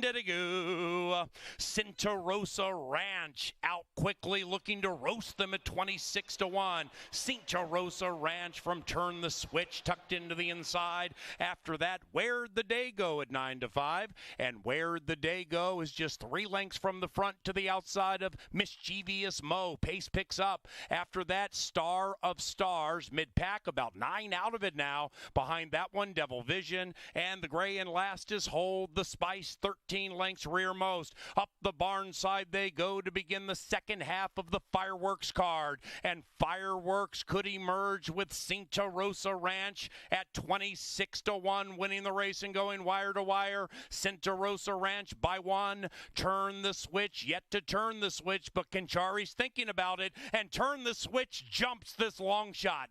Turn the Switch at 9-5 has jumped Santa Rosa Ranch and blown by that one like the 6 was tied to a post. After that, Where'd the Day Go? Then we come to Mischievous Mo, who's on the move. The Gray Hold the Spice out of last on the move, and inside of that, Mischievous Mo, and they're charging down the Canterbury Park stretch. And number 1 is number 1 at this stage. Turn the Switch, still clear. Outside, Hold the Spice from last, now has jumped Turn the Switch. And outside of that is Devil Vision. The complexion completely changes. Hold the Spice, Devil Vision in time.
state fair-like atmosphere here at Canterbury Park. You've got Boogie Wonderland out on the Mystic Lake stage. The food trucks are rocking and rolling. The atmosphere is electric down here in the paddock as we go out for the late pick 4 in here. 4 more races to go, and they'll put the horses away and the fireworks. So we're just about 2-3 hours away from those fireworks kicking off here at Canterbury Park. So get settled, get a drink, get comfortable, and let's have some fun as we go out for race number 7. 1 mile on the main track. No scratches, no changes. Your rail runner is Maiden Rock. This horse was actually scheduled to race on June 8th. They missed the race that day. The last 2 races were in the slop. They'll be on a fast main track, which is a good sign for Maiden Rock because the lone victory in the career came on a fast main track. We'll see if Maiden Rock can get the win in here for the Rican gang. 14-1, a long shot based on the wagering at this point. But I'm going to try Faded Memories. Rye Echoberry gets the call in here, donning the Danny Caldwell silks. Turf to dirt in play, was so game last time out. However, everything basically changes. They got a win going 5 furlongs on the turf. Now they're going to go 8 furlongs on the main track. 4-1. We'll see if the Big Gray can be as game as he was last time out. 4-1, a great price on Faded Memories. The 3 is Lady Astrid. Wow, do I love the way Lady Astrid turned out. If you're new to horse racing, take a look at the 3. Groom, everyone involved with Robert Klein, they always turn their horses out nicely, but this one especially looks excellent. We'll see if that braided mane can get the picture taken for this 3-year-old filly, Lady Astrid. We'll see if she can run as good as she looks. The 4 is Sarginelli. Chad Lindsay gets the call for the Hall of Fame trainer in here. This one was under a drive early last time out, but stayed on. They were asking the horse for run, continued to stay on, only lost by 2 lengths. That was going 6 furlongs. We'll see if they can translate it out to a mile in here, 8-1. The 5 is Della Frost. Was dominant last time out. There's no doubt about it. Della Frost was feeling good that day. Looks good today as well. It was a field of 6. They won by 10 lengths last time out.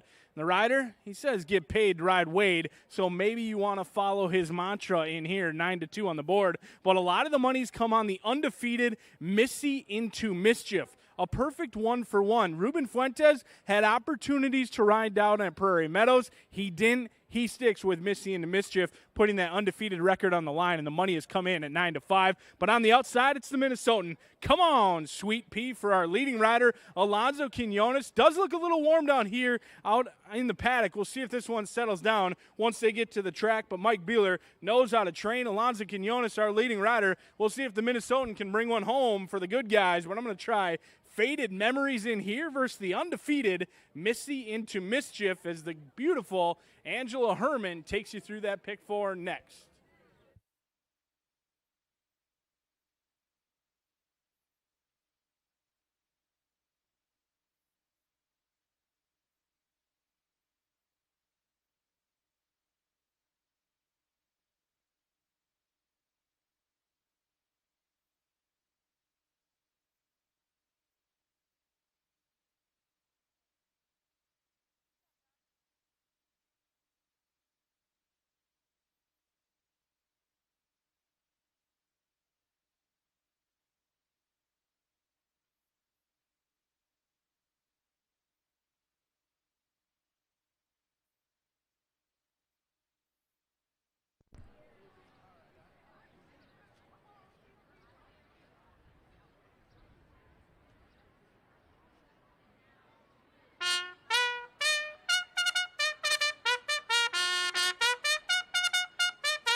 Fantastic work, Mr. Dykert. The last 4 races are set to start in 7 minutes, and they'll compose our late 50-cent pick 4. We're now 7 minutes away from it. You can bet win, place, show, exacta, trifecta, superfecta, doubles, pick 3s, and of course that late pick 4 in race number 7. The goal mile on the main track for this one. The ladies take center stage again, and we don't have any changes to report in here. 7 in the field, 7 minutes to post. Make sure you go get in line early, and if you'd like, Again, there's beer, there's seltzer, all of that right out here on the apron. You don't have to stand in line at a bar. Get right out here on the rail and get yourself a cold one. You've got 6 more minutes to bet race number 7, and we're going to go over the slate pick 4 in just a moment.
The 7th is brought to you by the Minnesota State Lottery. So let's gamble. We'll look at the late pick 4.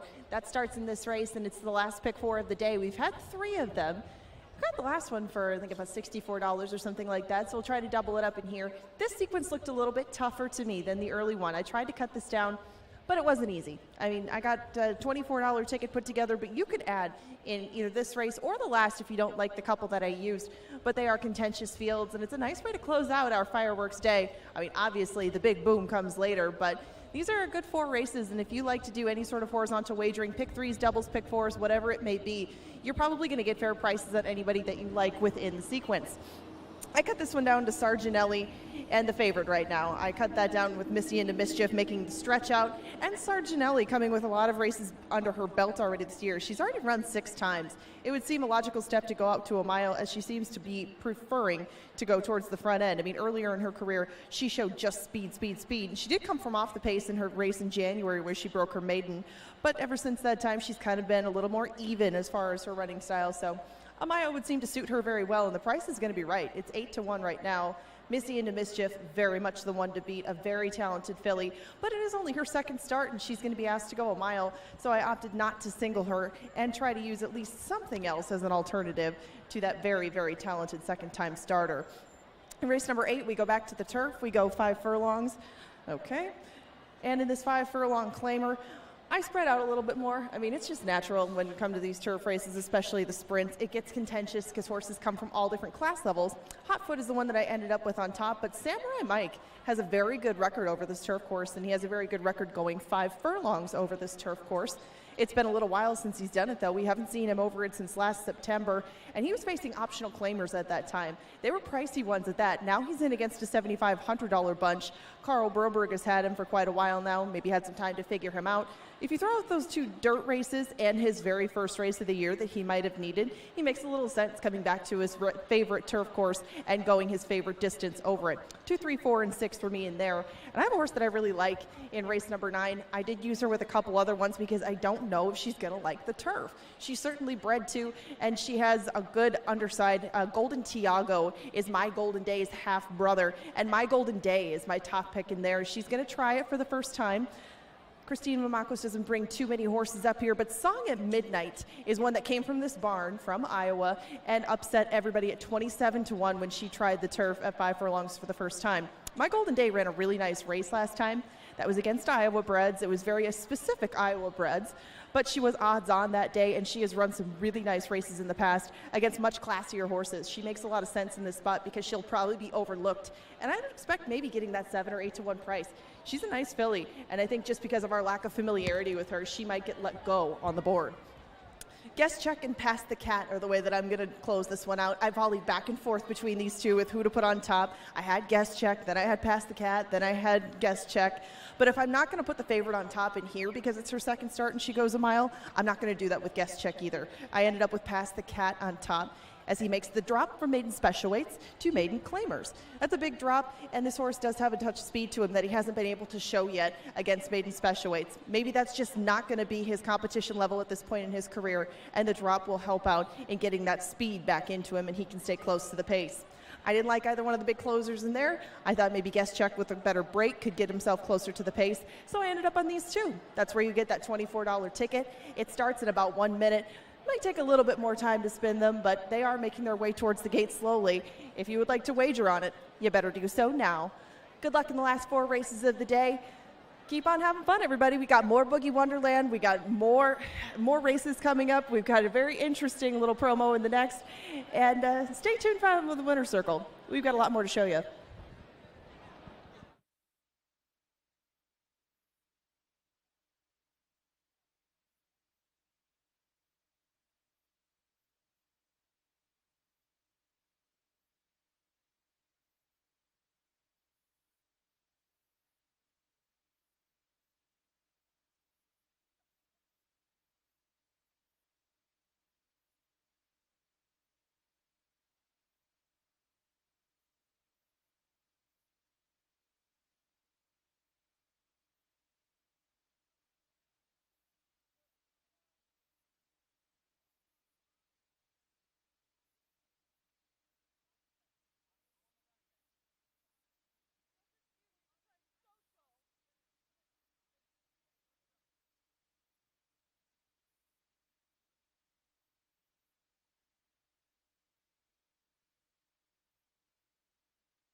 into the gate. It is now race time.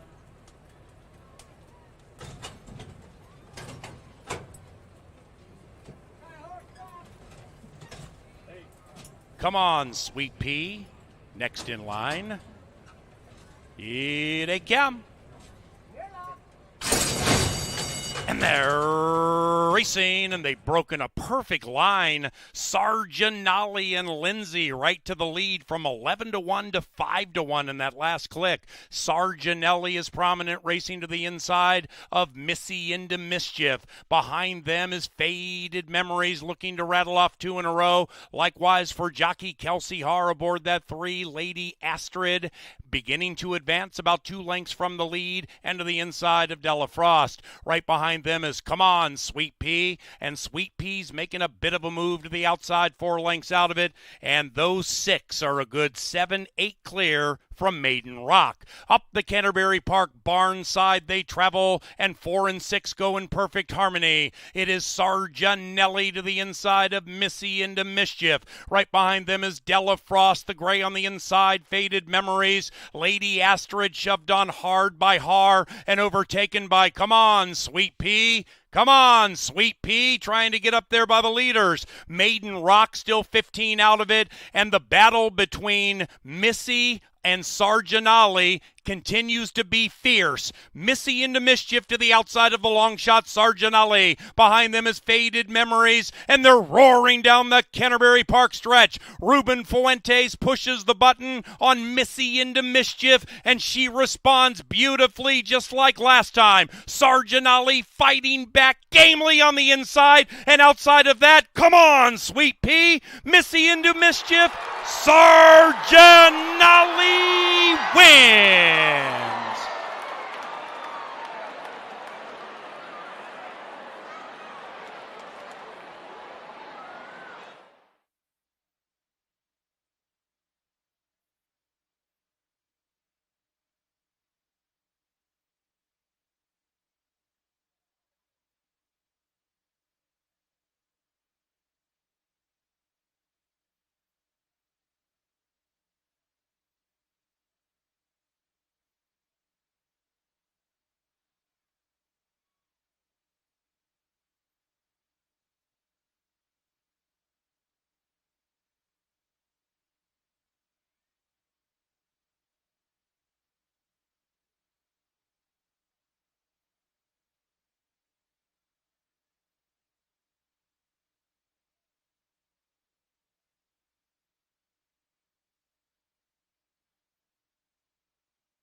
Number 4, Sarjanali ran first. 4-7-6-3.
Now entering the winner's enclosure, it is Sarginelli and Chad Lindsay. Sarginelli is owned by James Thayers, and the winning trainer, DVW, David Van Winkle. An upset, Sarginelli. Pick 3, 74 and change. 57 for the exacta. 50-cent trifecta paid nearly $100. The superfecta for a dime paid $88. Double from race 6, $29. Eighth race, back to a firm turf course. This begins the pick 3 on the final 3 live races before the fireworks. No scratches, no rider changes in the 8th. To the gate 20 minutes from now.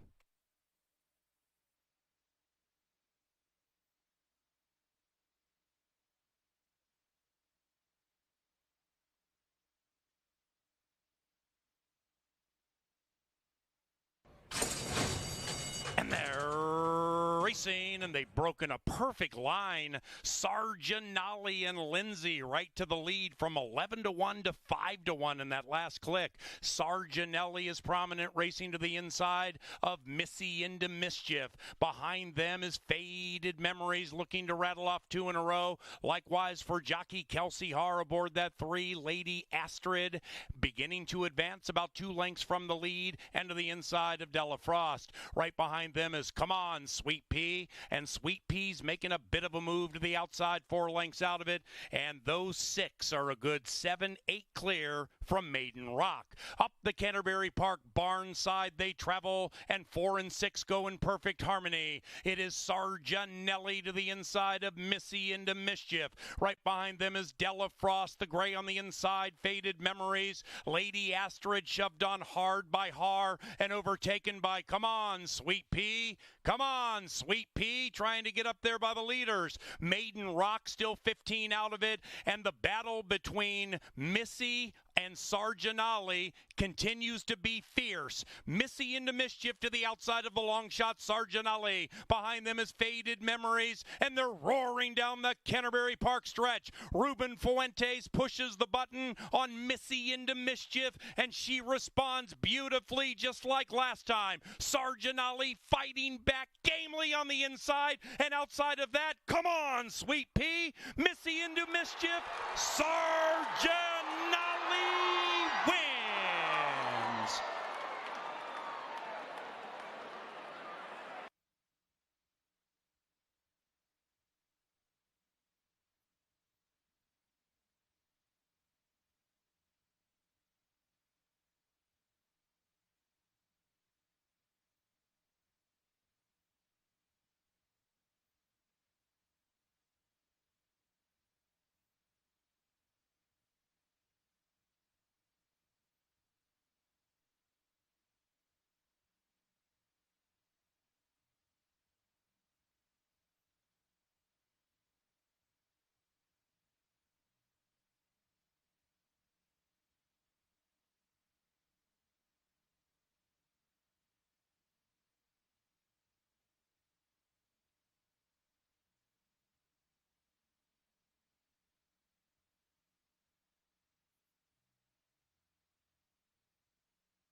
Just 3 races to go here at Canterbury Park, as we're 13 minutes away.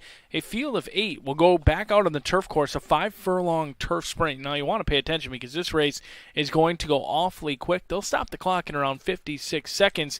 We'll see if the one who comes home first is number 1, P Club. Alonzo Quinones gets the call for Ryan Kenny. Now, P Club hasn't won in some time. In fact, 4 for 46 lifetime. 0 for 11 the last 2 years, 7-1 on Alonzo Quinones and P Club. The 2 is Samurai Mike. Ruben Fuentes and Carl Broberg send out Samurai Mike. This horse is a horse for course here at Canterbury Park. 10 starts on the Canterbury turf, 3 victories, a second and 2/3. However, like many others today, they were scheduled to race on June 2nd. They missed that race. They come back in this spot and do go up a little bit in class. Samurai Mike simply hasn't shown the same punch in 2021 that he did in yesteryears. In fact, early on in 2020, very good form in 2019, but 2021 Samurai Mike does not seem to be the same. We'll see if he can wake up today at 6-1. The 3 is Hot Foot. Which Hot Foot are we going to get? The one who ran a lackluster 6th-place finish or a very game 3rd-place finish last time out? Dick Capelucci and Rye Eckleberry hoping that we get the Hot Foot, the good Hot Foot today. And speaking of Samurai Mike having success here at Canterbury, Hot Foot, 6 victories from 16 starts. Loves this 5-furlong. He's become a 5-furlong turf specialist. 3-1 right now for the Red Hot, Rye Eckleberry and Hot Foot. The 4 is Giant Gamble. This one tried the dirt last time out, as many in here did, including my top selection in Uncle Goyle. Was 3 wide. He does have 5 wins on the dirt, but Giant Gamble's most recent win came here June 2nd, beating many in here. Giant Gamble did beat Hot Foot not long ago, just a couple weeks ago, and you're going to get triple the price, 9-1 versus 3-1. The 5 is C-Dub. Now, I don't see the turf necessarily. They've tried the turf one time with C-Dub. The 7-year-old is going to try the turf only for the second time, but that beautiful gray coat can handle it. Lindy Wade gets the call for Robertino Diodoro. Must respect anything they send to the track. I'm just not sure C-Dub ultimately wants to be on the grass. My money's going to land with Star Tribune Handicapper's Uncle Goyle. This horse ran very game last time out, and it was on a surface I don't think he prefers. Uncle Goyle is awfully quick on the turf. We'll see if Valenzuela can pop the gate and take them gate to wire. He's been knocking on the door. We'll see if he can break it down today. Saved by Zero could be the fastest of them all, though, and you get Shakope's own Alex Kinchari calling the shots. Randy Pfeiffer owns and trains. We'll see if Saved by Zero can find the lead, but Superior's Boy is going to be rolling late. If they go fast early, the 8 will go by them all late, as we're just 10 minutes away from race number 8. 3 races to go before the fireworks begin.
We're 8 minutes from race number 8 and the final pick 3 of the day.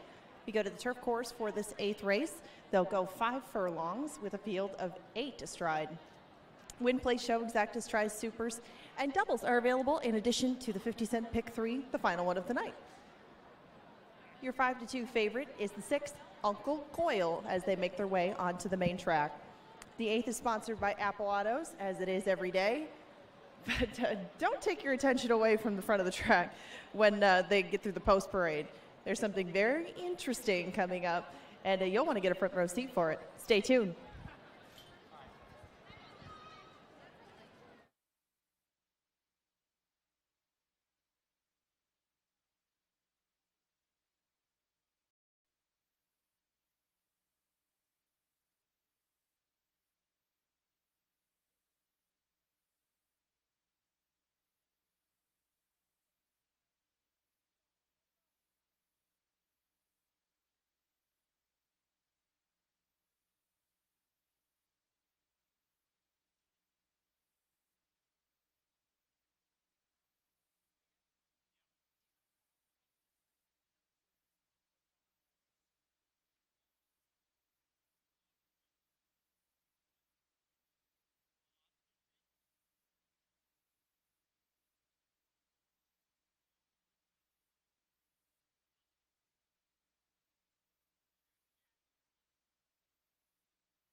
Ladies and gentlemen, directing your attention to the big screen in the infield and or the main track by the winner's circle. Extreme Day at Canterbury is next Sunday. And to get you ready, we have a makeshift ostrich race on the track. Let's meet the candidates. This is a side wagering event, and here they are. First, Haley from St. Louis Park. On the inside, Lauren from St. Paul. And next to the rail, Mason from Vikings fans, Appleton, Wisconsin. Good luck with Jordan Love. They're going to travel as an ostrich does, down to the finish line, and then you turn around and come back. Don't put your head in the sand. You want to win. Ready, go! And the makeshift ostriches are off, and Mason does not want to mess around with these ladies. He's going to hop around like he's on a kangaroo. Meanwhile, Haley and Lauren have been left in the wake of a keen turn of speed by a Green Bay Packers fan. Come on, girls.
The horses have reached the gate. It is now post time for the 8th on the 3rd of July. Fireworks follow the races. Final pick 3 set to commence.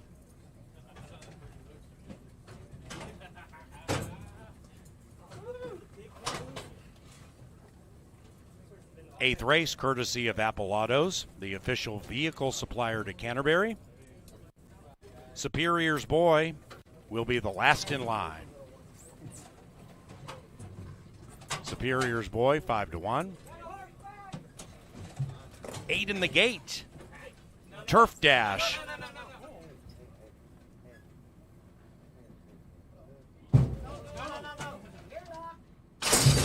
And they're racing. All 8 dashers pranced out well. Uncle Goyle, the 8-year-old, made the start this time, and Uncle Goyle is being roused to show speed. To the inside of the uncle is Giant Gamble, that 9-year-old, now back in third because Saved by Zero, fellow veteran at 8 years of age, takes the lead from Uncle Goyle, who's also 8. Then we come to Superior's Boy, wide and overtaken by C-Dub. C-Dub goes on the move. Behind them is Hotfoot. That 7-year-old is moving in.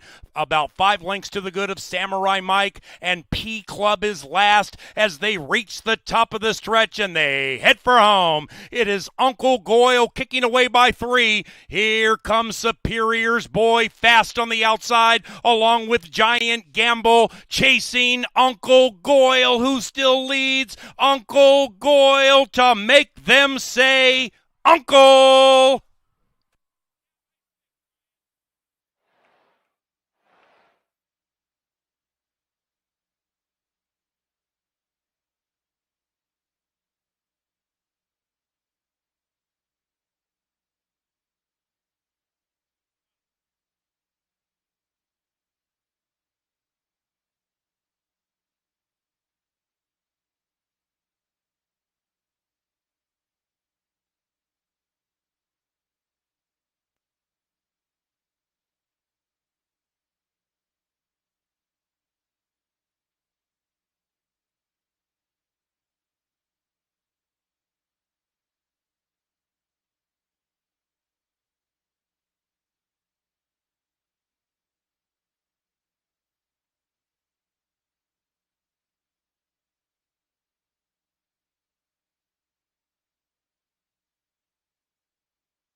Number 6, Uncle Goyle, ran first, favored at 2-1. Final time, 56.41. 6 first.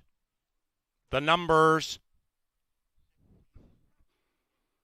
6, 4, 5, 3. And congratulations to our beloved Senor Spotty, Kevin Gorg, with that green sheet, the power plays. That was his play of the day, Uncle Goyle.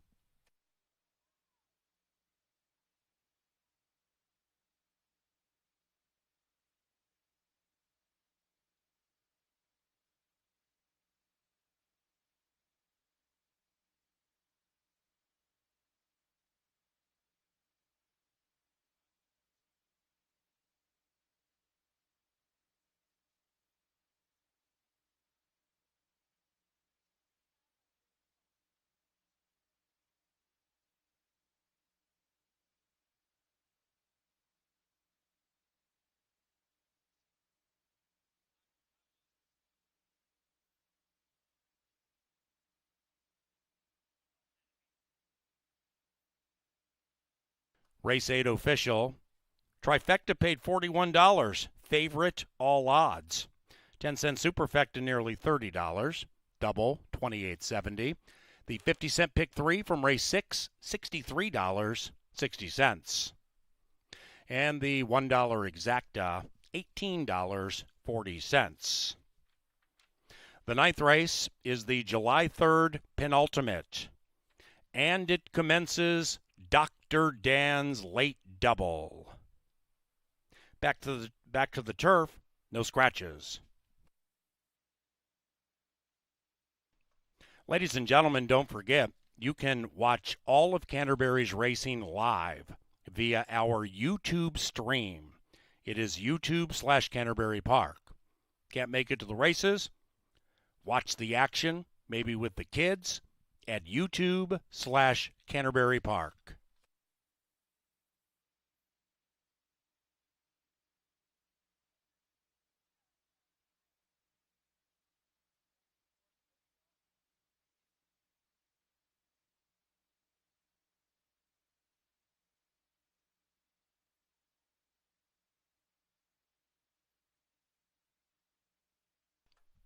Now entering the winner's enclosure after an outstanding victory in the Beluga Bull Purse, it is Uncle Goyle and Luis L.A. Valenzuela.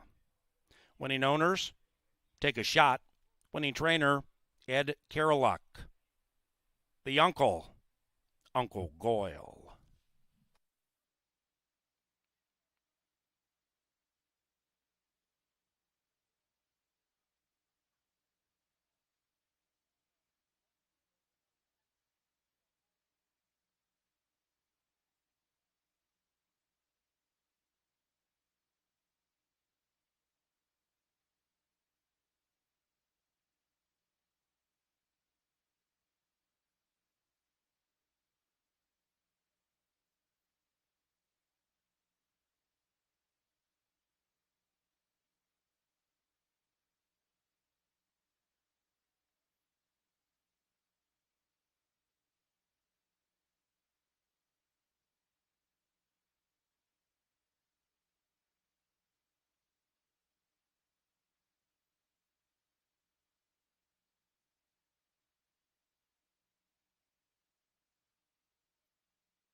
And they're racing. All 8 dashers pranced out well. Uncle Goyle, the 8-year-old, made the start this time, and Uncle Goyle is being roused to show speed. To the inside of the uncle is Giant Gamble, that 9-year-old, now back in third because Saved by Zero, fellow veteran at 8 years of age, takes the lead from Uncle Goyle, who's also 8. Then we come to Superior's Boy wide and overtaken by C-Dub. C-Dub goes on the move. Behind them is Hotfoot. That 7-year-old is moving in.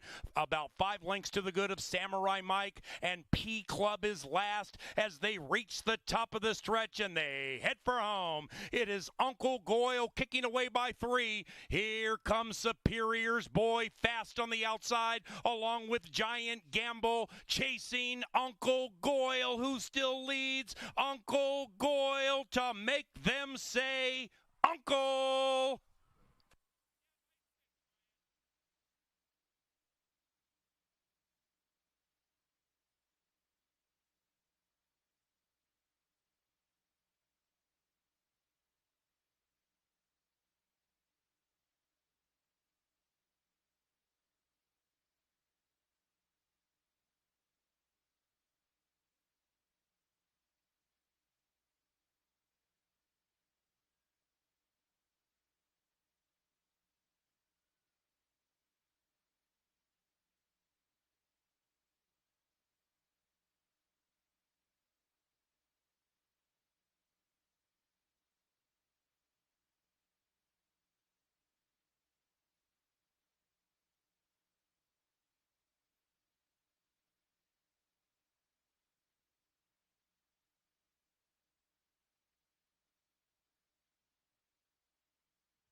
minutes away from 13 minutes away from a field of 8, going back to the turf course again in here for race number 9. It's the Dr. Dan Daily Double, and we're just about an hour and a half, 2 hours away from the fireworks bonanza here at Canterbury Park, inching ever so closely.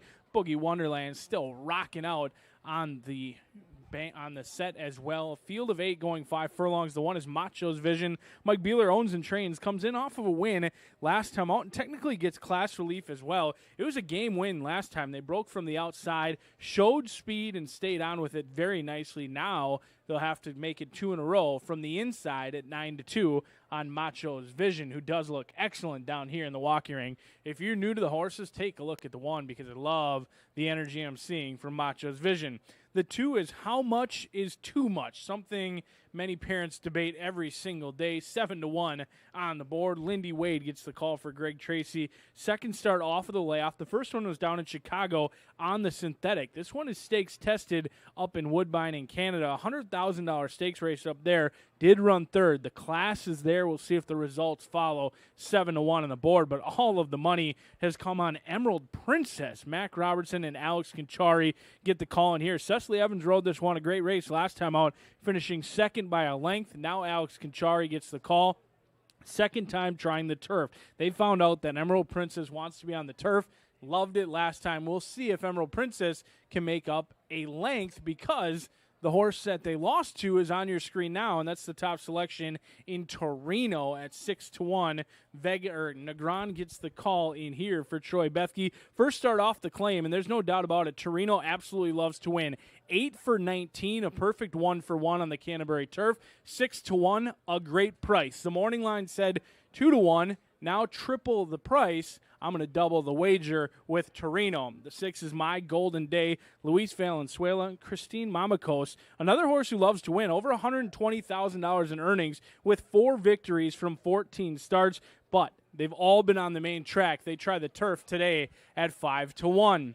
The 7 is Undecided Certainty. This one didn't really run a step last time out. It was 4 wide. That was on the dirt. They'll go back to the turf where they've tried it twice, but have yet to finish in the top 3. 9-2 on Undecided Certainty. In the outside, Tasman rounds out the field. Nevada Litfin and Rye Eckleberry 1 for 10. Hasn't been seen since December of last year, but looks good down here. Looks plenty fit. Despite the layoff, oftentimes you're wondering how fit they are. There's no doubt about it. Tasman looks plenty fit in here at 15-1, but I'm going to try and get Torino home a winner, while Emerald Princess and Alex Conchari trying to reverse the result from a few weeks ago, as we're just 10 minutes away from that Dr. Dan double.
We have 2 more races coming up on our Saturday card.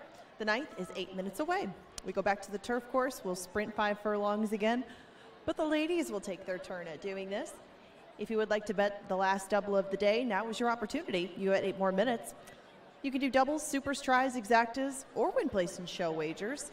Any of those available for your wagering pleasure in here. Remember, get to the windows early. We have a lot of people in the house. Or get Bet Canterbury and bet right from your phone. Your current favorite right now at 9 to 5 is Emerald Princess, trying to pick up a win for Alex Conchari and Mac Robertson. Don't go away. Get near a video monitor or come out here to the winner's circle. There's a little audio delight coming in addition to what Boogie Wonderland has been giving us thus far.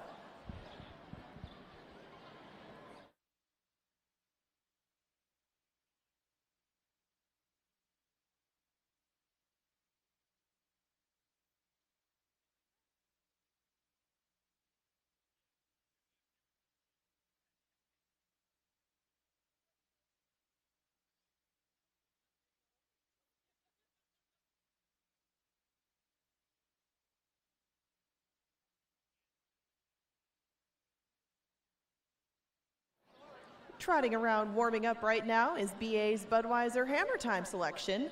Torino is looking to put wins back to back, and he puts his hammer right here in race number 9 on the 5, Torino. That's BA's Hammer Time at a very, very fair 5 to 1 at the moment, along with a couple of others who are inside and outside. Torino now clicks down to 9 to 2, that being BA's Budweiser Hammer Time.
We're down in the center of all the action here in the winner's circle.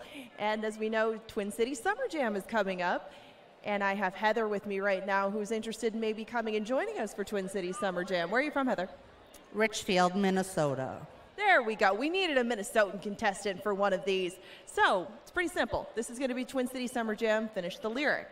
We're going to play a little song for you. You just have to sing the next verse, and bam, you can come here to Twin City Summer Jam, or you can have some admission passes to come back. But you're going for the Summer Jam tickets, aren't you? Absolutely. Okay, perfect. Well, hope that you're a Carrie Underwood fan, because that's what we have in store for you tonight. So we're going to turn around. We're going to look at the big screen up here, and we're going to see if you can finish this lyric.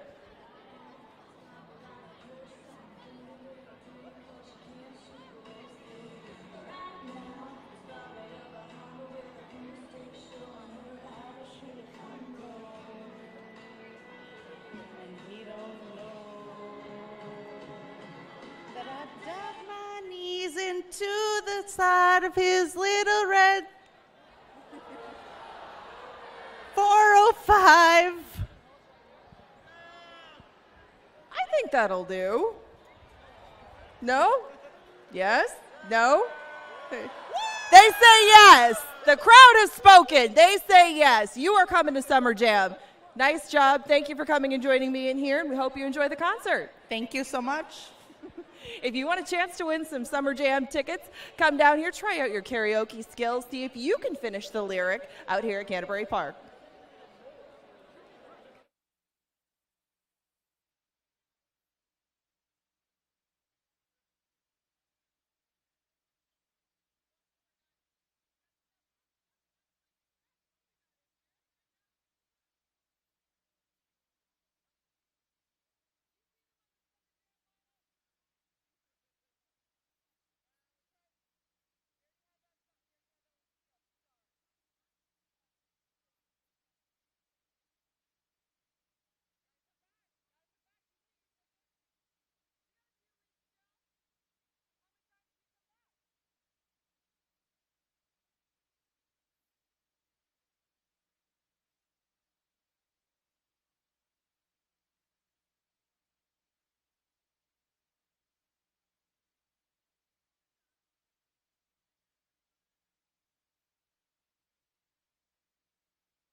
And they have reached the starting gate. It is now post time for the 9th race.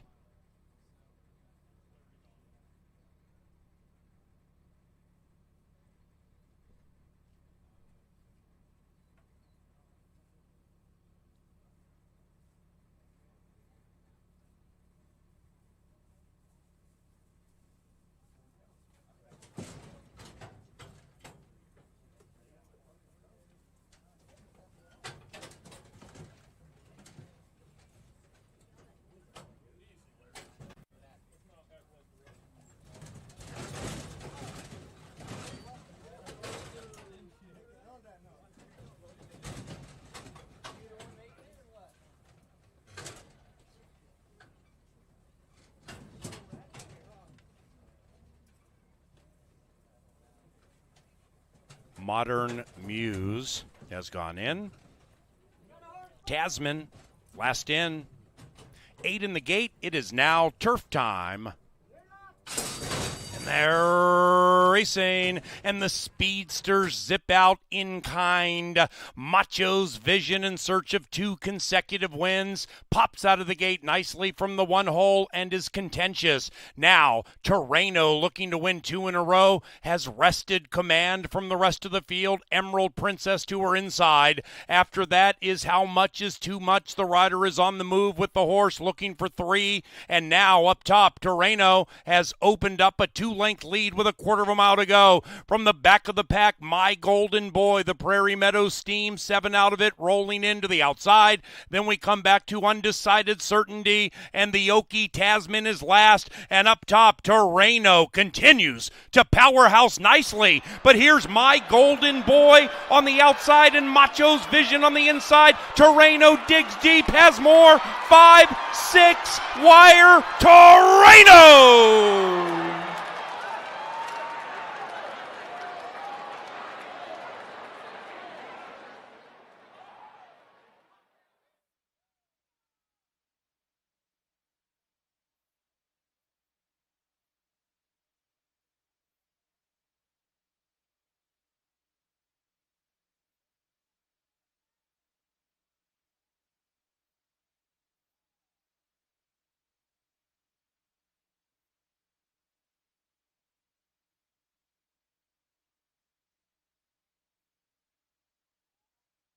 Photo finish.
Result of the photo shows the winner is number 5, Torino. 5, 6, 1, 7. 56.65, the final time. The victorious Torino was claimed by trainer Larry Donlin for BL Stables. Donlin wins an 8-way shake for number 5, Torino. Claimed Donlin, BL Stables.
Race 9, official.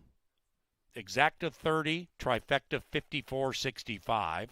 Superfecta nearly $50 for a dime.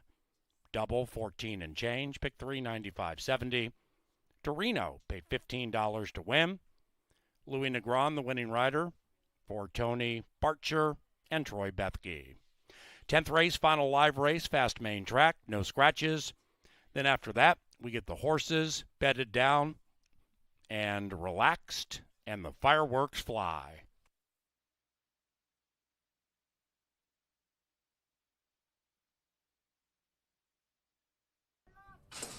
And they're racing, and the speedsters zip out in kind. Macho's Vision, in search of 2 consecutive wins, pops out of the gate nicely from the 1 hole and is contentious. Now, Toreno, looking to win 2 in a row, has wrested command from the rest of the field. Emerald Princess to her inside. After that is How Much Is Too Much. The rider is on the move with the horse, looking for 3. And now up top, Toreno has opened up a 2-length lead with a quarter of a mile to go. From the back of the pack, My Golden Boy, the Prairie Meadows Steam, 7 out of it, rolling into the outside. Then we come back to Undecided Certainty, and the Okie Tasman is last. And up top, Toreno continues to powerhouse nicely. But here's My Golden Boy on the outside and Macho's Vision on the inside. Toreno digs deep, has more. 5, 6, wire, Toreno!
The last and final, but the action is only beginning here at Canterbury Park. You can stop by the Card Club, which is going to remain open all night long, whether it's before or after the fireworks. Certainly check that out because there is money to be made in the Card Club. But this is going to be the final horse race of the night. Live racing does return tomorrow. Pepsi Family Day out here tomorrow at Canterbury Park. You certainly won't want to miss that. Live racing begins again tomorrow at 1 o'clock, so we'll see you sometime soon, but certainly a lot more fun to come here at Canterbury. And the maidens are set to go 1 mile. Someone going to get their first career victory, and it may be our Deja Vu. Juarez gets the call for Tricia Rickert. Class relief in play, and it does look like deserved class relief. They went 5 furlongs last time.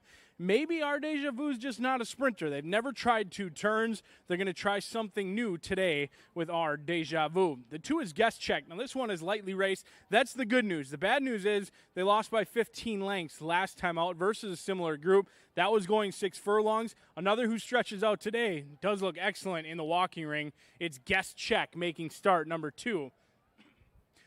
Kevin Gorg, Paul Allen. Many of you are fans of KG and PA. They absolutely love Pass the Cat to get the job done in here. Quincy Hamilton, Vic Hansen, why not? They're one of the only ones making the biggest drop in the game from maiden special weight down to maiden claiming 9-5, currently the favorite at this point. The 4 is His Mutta Was a Mutta, 5-2. Your clear second choice in here. Aurora gets the call for Tony Ringstorff. Back-to-back third-place finishes. They lost to Shaquila's Destiny, who's right next door, but despite losing, they're currently 5-2 versus 4-1 on Shaquila's Destiny. Quinones gets the call for Tim Padilla, 0-5. A lone second-place finish did come last out. Showing improvement is the question mark. Can it continue with Shaquila's Destiny? 4-1 on the board. The 6 is Me and Rose. Canchari, Gary Shear. They'll make the equipment change in here. The blinkers go on. Another who gets class relief today. Maiden special weight, down to maiden claiming. Just like the 3, this one is getting class relief and making an equipment change today. But on the board right now, it's 7-1. On the outside, I'm going to try Hot Artie. Why not? Turf to Dirt in play. Hot Artie is a 3-year-old gelding just kind of looking around, taking in all of the sights and scenes here at Canterbury Park. Sandy Swear deserves a winner with Hot Artie. Negron gets the call. Turf to Dirt, another with class relief in play. 8-1 on the board. A field of 7 goes 1 mile. After this, someone's going to get their first career victory. We'll put the horses away. We'll bring out the fireworks and let the action begin as the sky's about to light up right out here on July 3rd at Canterbury Park.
The conclusion of our Saturday evening card is in 9 minutes.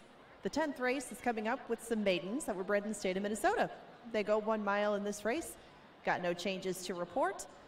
Right now, your 2-1 favorite is Pass the Cat, who's about to be on your big screen. Win, Place, Show, Exactus, Tries, and Supers are your remaining wagering options in race number 10. It's now 8 minutes away. Some big, big payouts if you are alive in the pick 6 or the pick 5, even a couple of carryover possibilities again in that pick 6. Good luck to all. You now have 8 minutes on which to wager in this last race. And I just have one more thing. If you did swipe your card or your MVP card today, you were entered for a chance to win a $25 Mystic Lake gift card. Ryan Douglas, if you're still here, and why wouldn't you be if you've made it to the 10th? Ryan Douglas from Edina, head into the marketing information booth on track level. You've just won $25 compliments of Mystic Lake. Anybody ready for fireworks? They're coming up after this. We'll put the horses away, we'll get things going with Boogie Wonderland, and then be prepared for quite a show. Good luck in the last.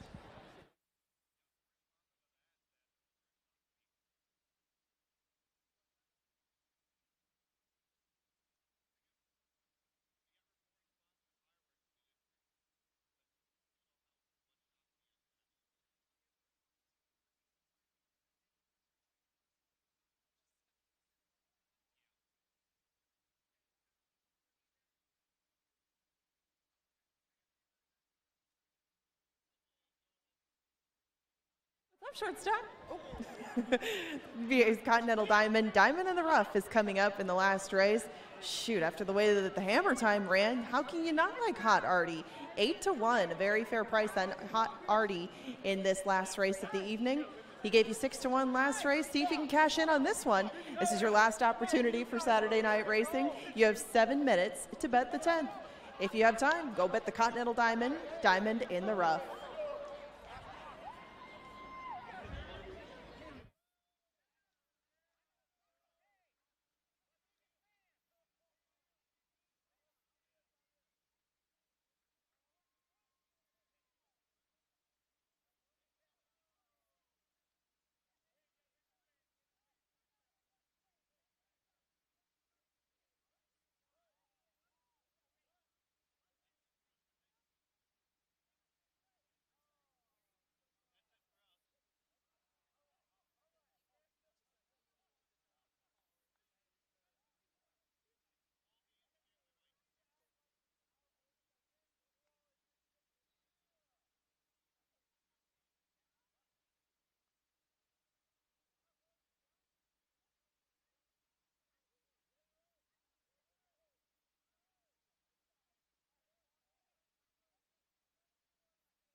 Ladies and gentlemen, number 5, Shaquila's Destiny, has blinkers on during the post parade, but will not race with blinkers on.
ready to close it up.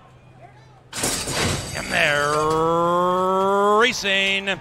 And our Deja Vu at 16-1 pops very speedily past the Cat, looking to pass the 1. Our Deja Vu and 1 and 3 slug it out in the very early stages. Right behind them is Guest Check, and Guest Check is 2 lengths from the lead to the inside of Me and Rose, about 5 out of it, and beginning to advance with Alex Conchari as they negotiate the turn and head up the barn side. Then we come back to His Mutta Was a Mutta. His Mutta Was a Mutta, about 7 lengths out of it, and to the inside of Shaquila's Destiny, and the one in last is Hot Artie at 3-1. Hot Artie only 8 lengths from the lead as they zip into the far turn. Number 1 is still number 1. Our Deja Vu over 19, hoping tonight's the night. After that is Past the Cat, about to be joined by Me and Rose on the 3 wide side. Then it's Guest Check, waiting for the light of day, and Past the Cat cuts with Quincy Hamilton at 2.5-1, and the locks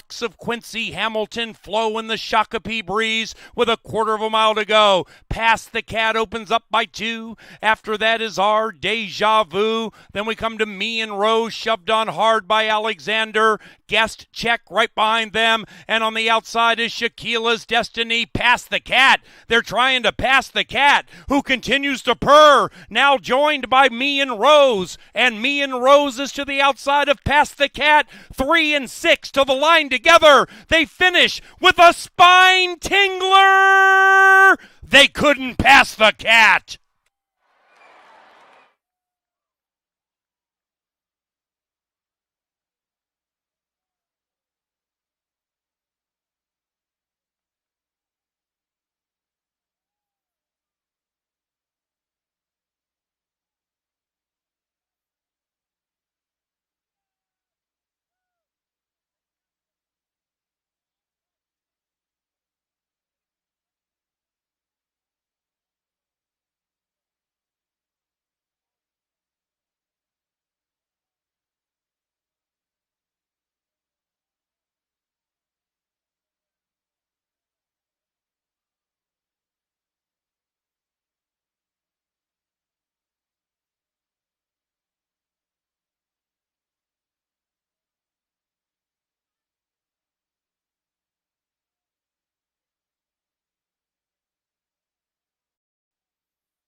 Result of the photo shows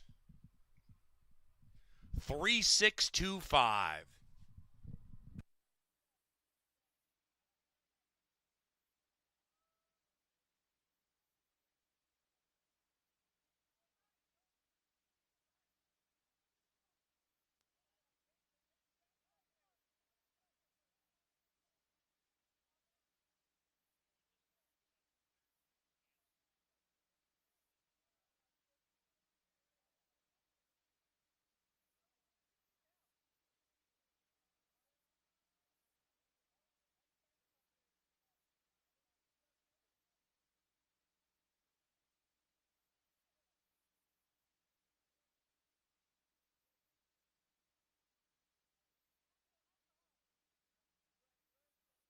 And the racing is official. Final trifecta 129. Superfecta 106 for a dime. Pick 5 paid $2,222. Exacta 32. Final pick 3 $54.60. The final pick 4 $415.80.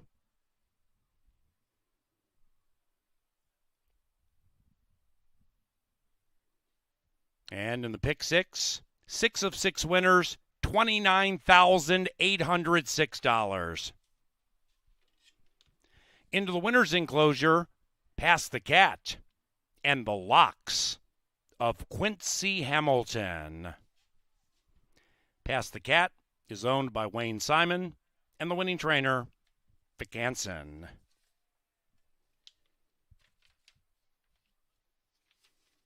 The victorious Past the Cat is a 3-year-old son of Revolutionary out of Ex-Bella. Make that say Bella, bred in Minnesota.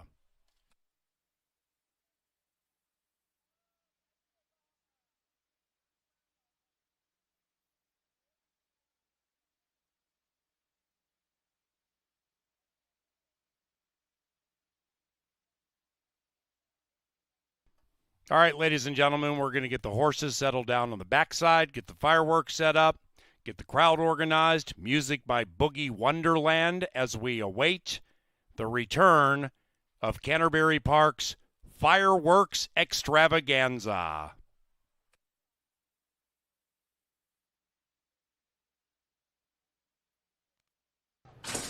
And they're racing, and our Deja Vu at 16-1 pops very speedily past the Cat, looking to pass the 1. Our Deja Vu, and 1 and 3 slug it out in the very early stages. Right behind them is Guest Check, and Guest Check is 2 lengths from the lead to the inside of Me and Rose, about 5 out of it, and beginning to advance with Alex Conchari as they negotiate the turn and head up the barn side. Then we come back to His Mutta Was a Mutta. His Mutta Was a Mutta, about 7 lengths out of it, and to the inside of Shaquila's Destiny, and the one in last is Hot Artie at 3-1. Hot Artie only 8 lengths from the lead as they zip into the far turn. Number 1 is still number 1. Our Deja Vu over 19, hoping tonight's the night. After that is Past the Cat, about to be joined by Me and Rose on the 3 wide side.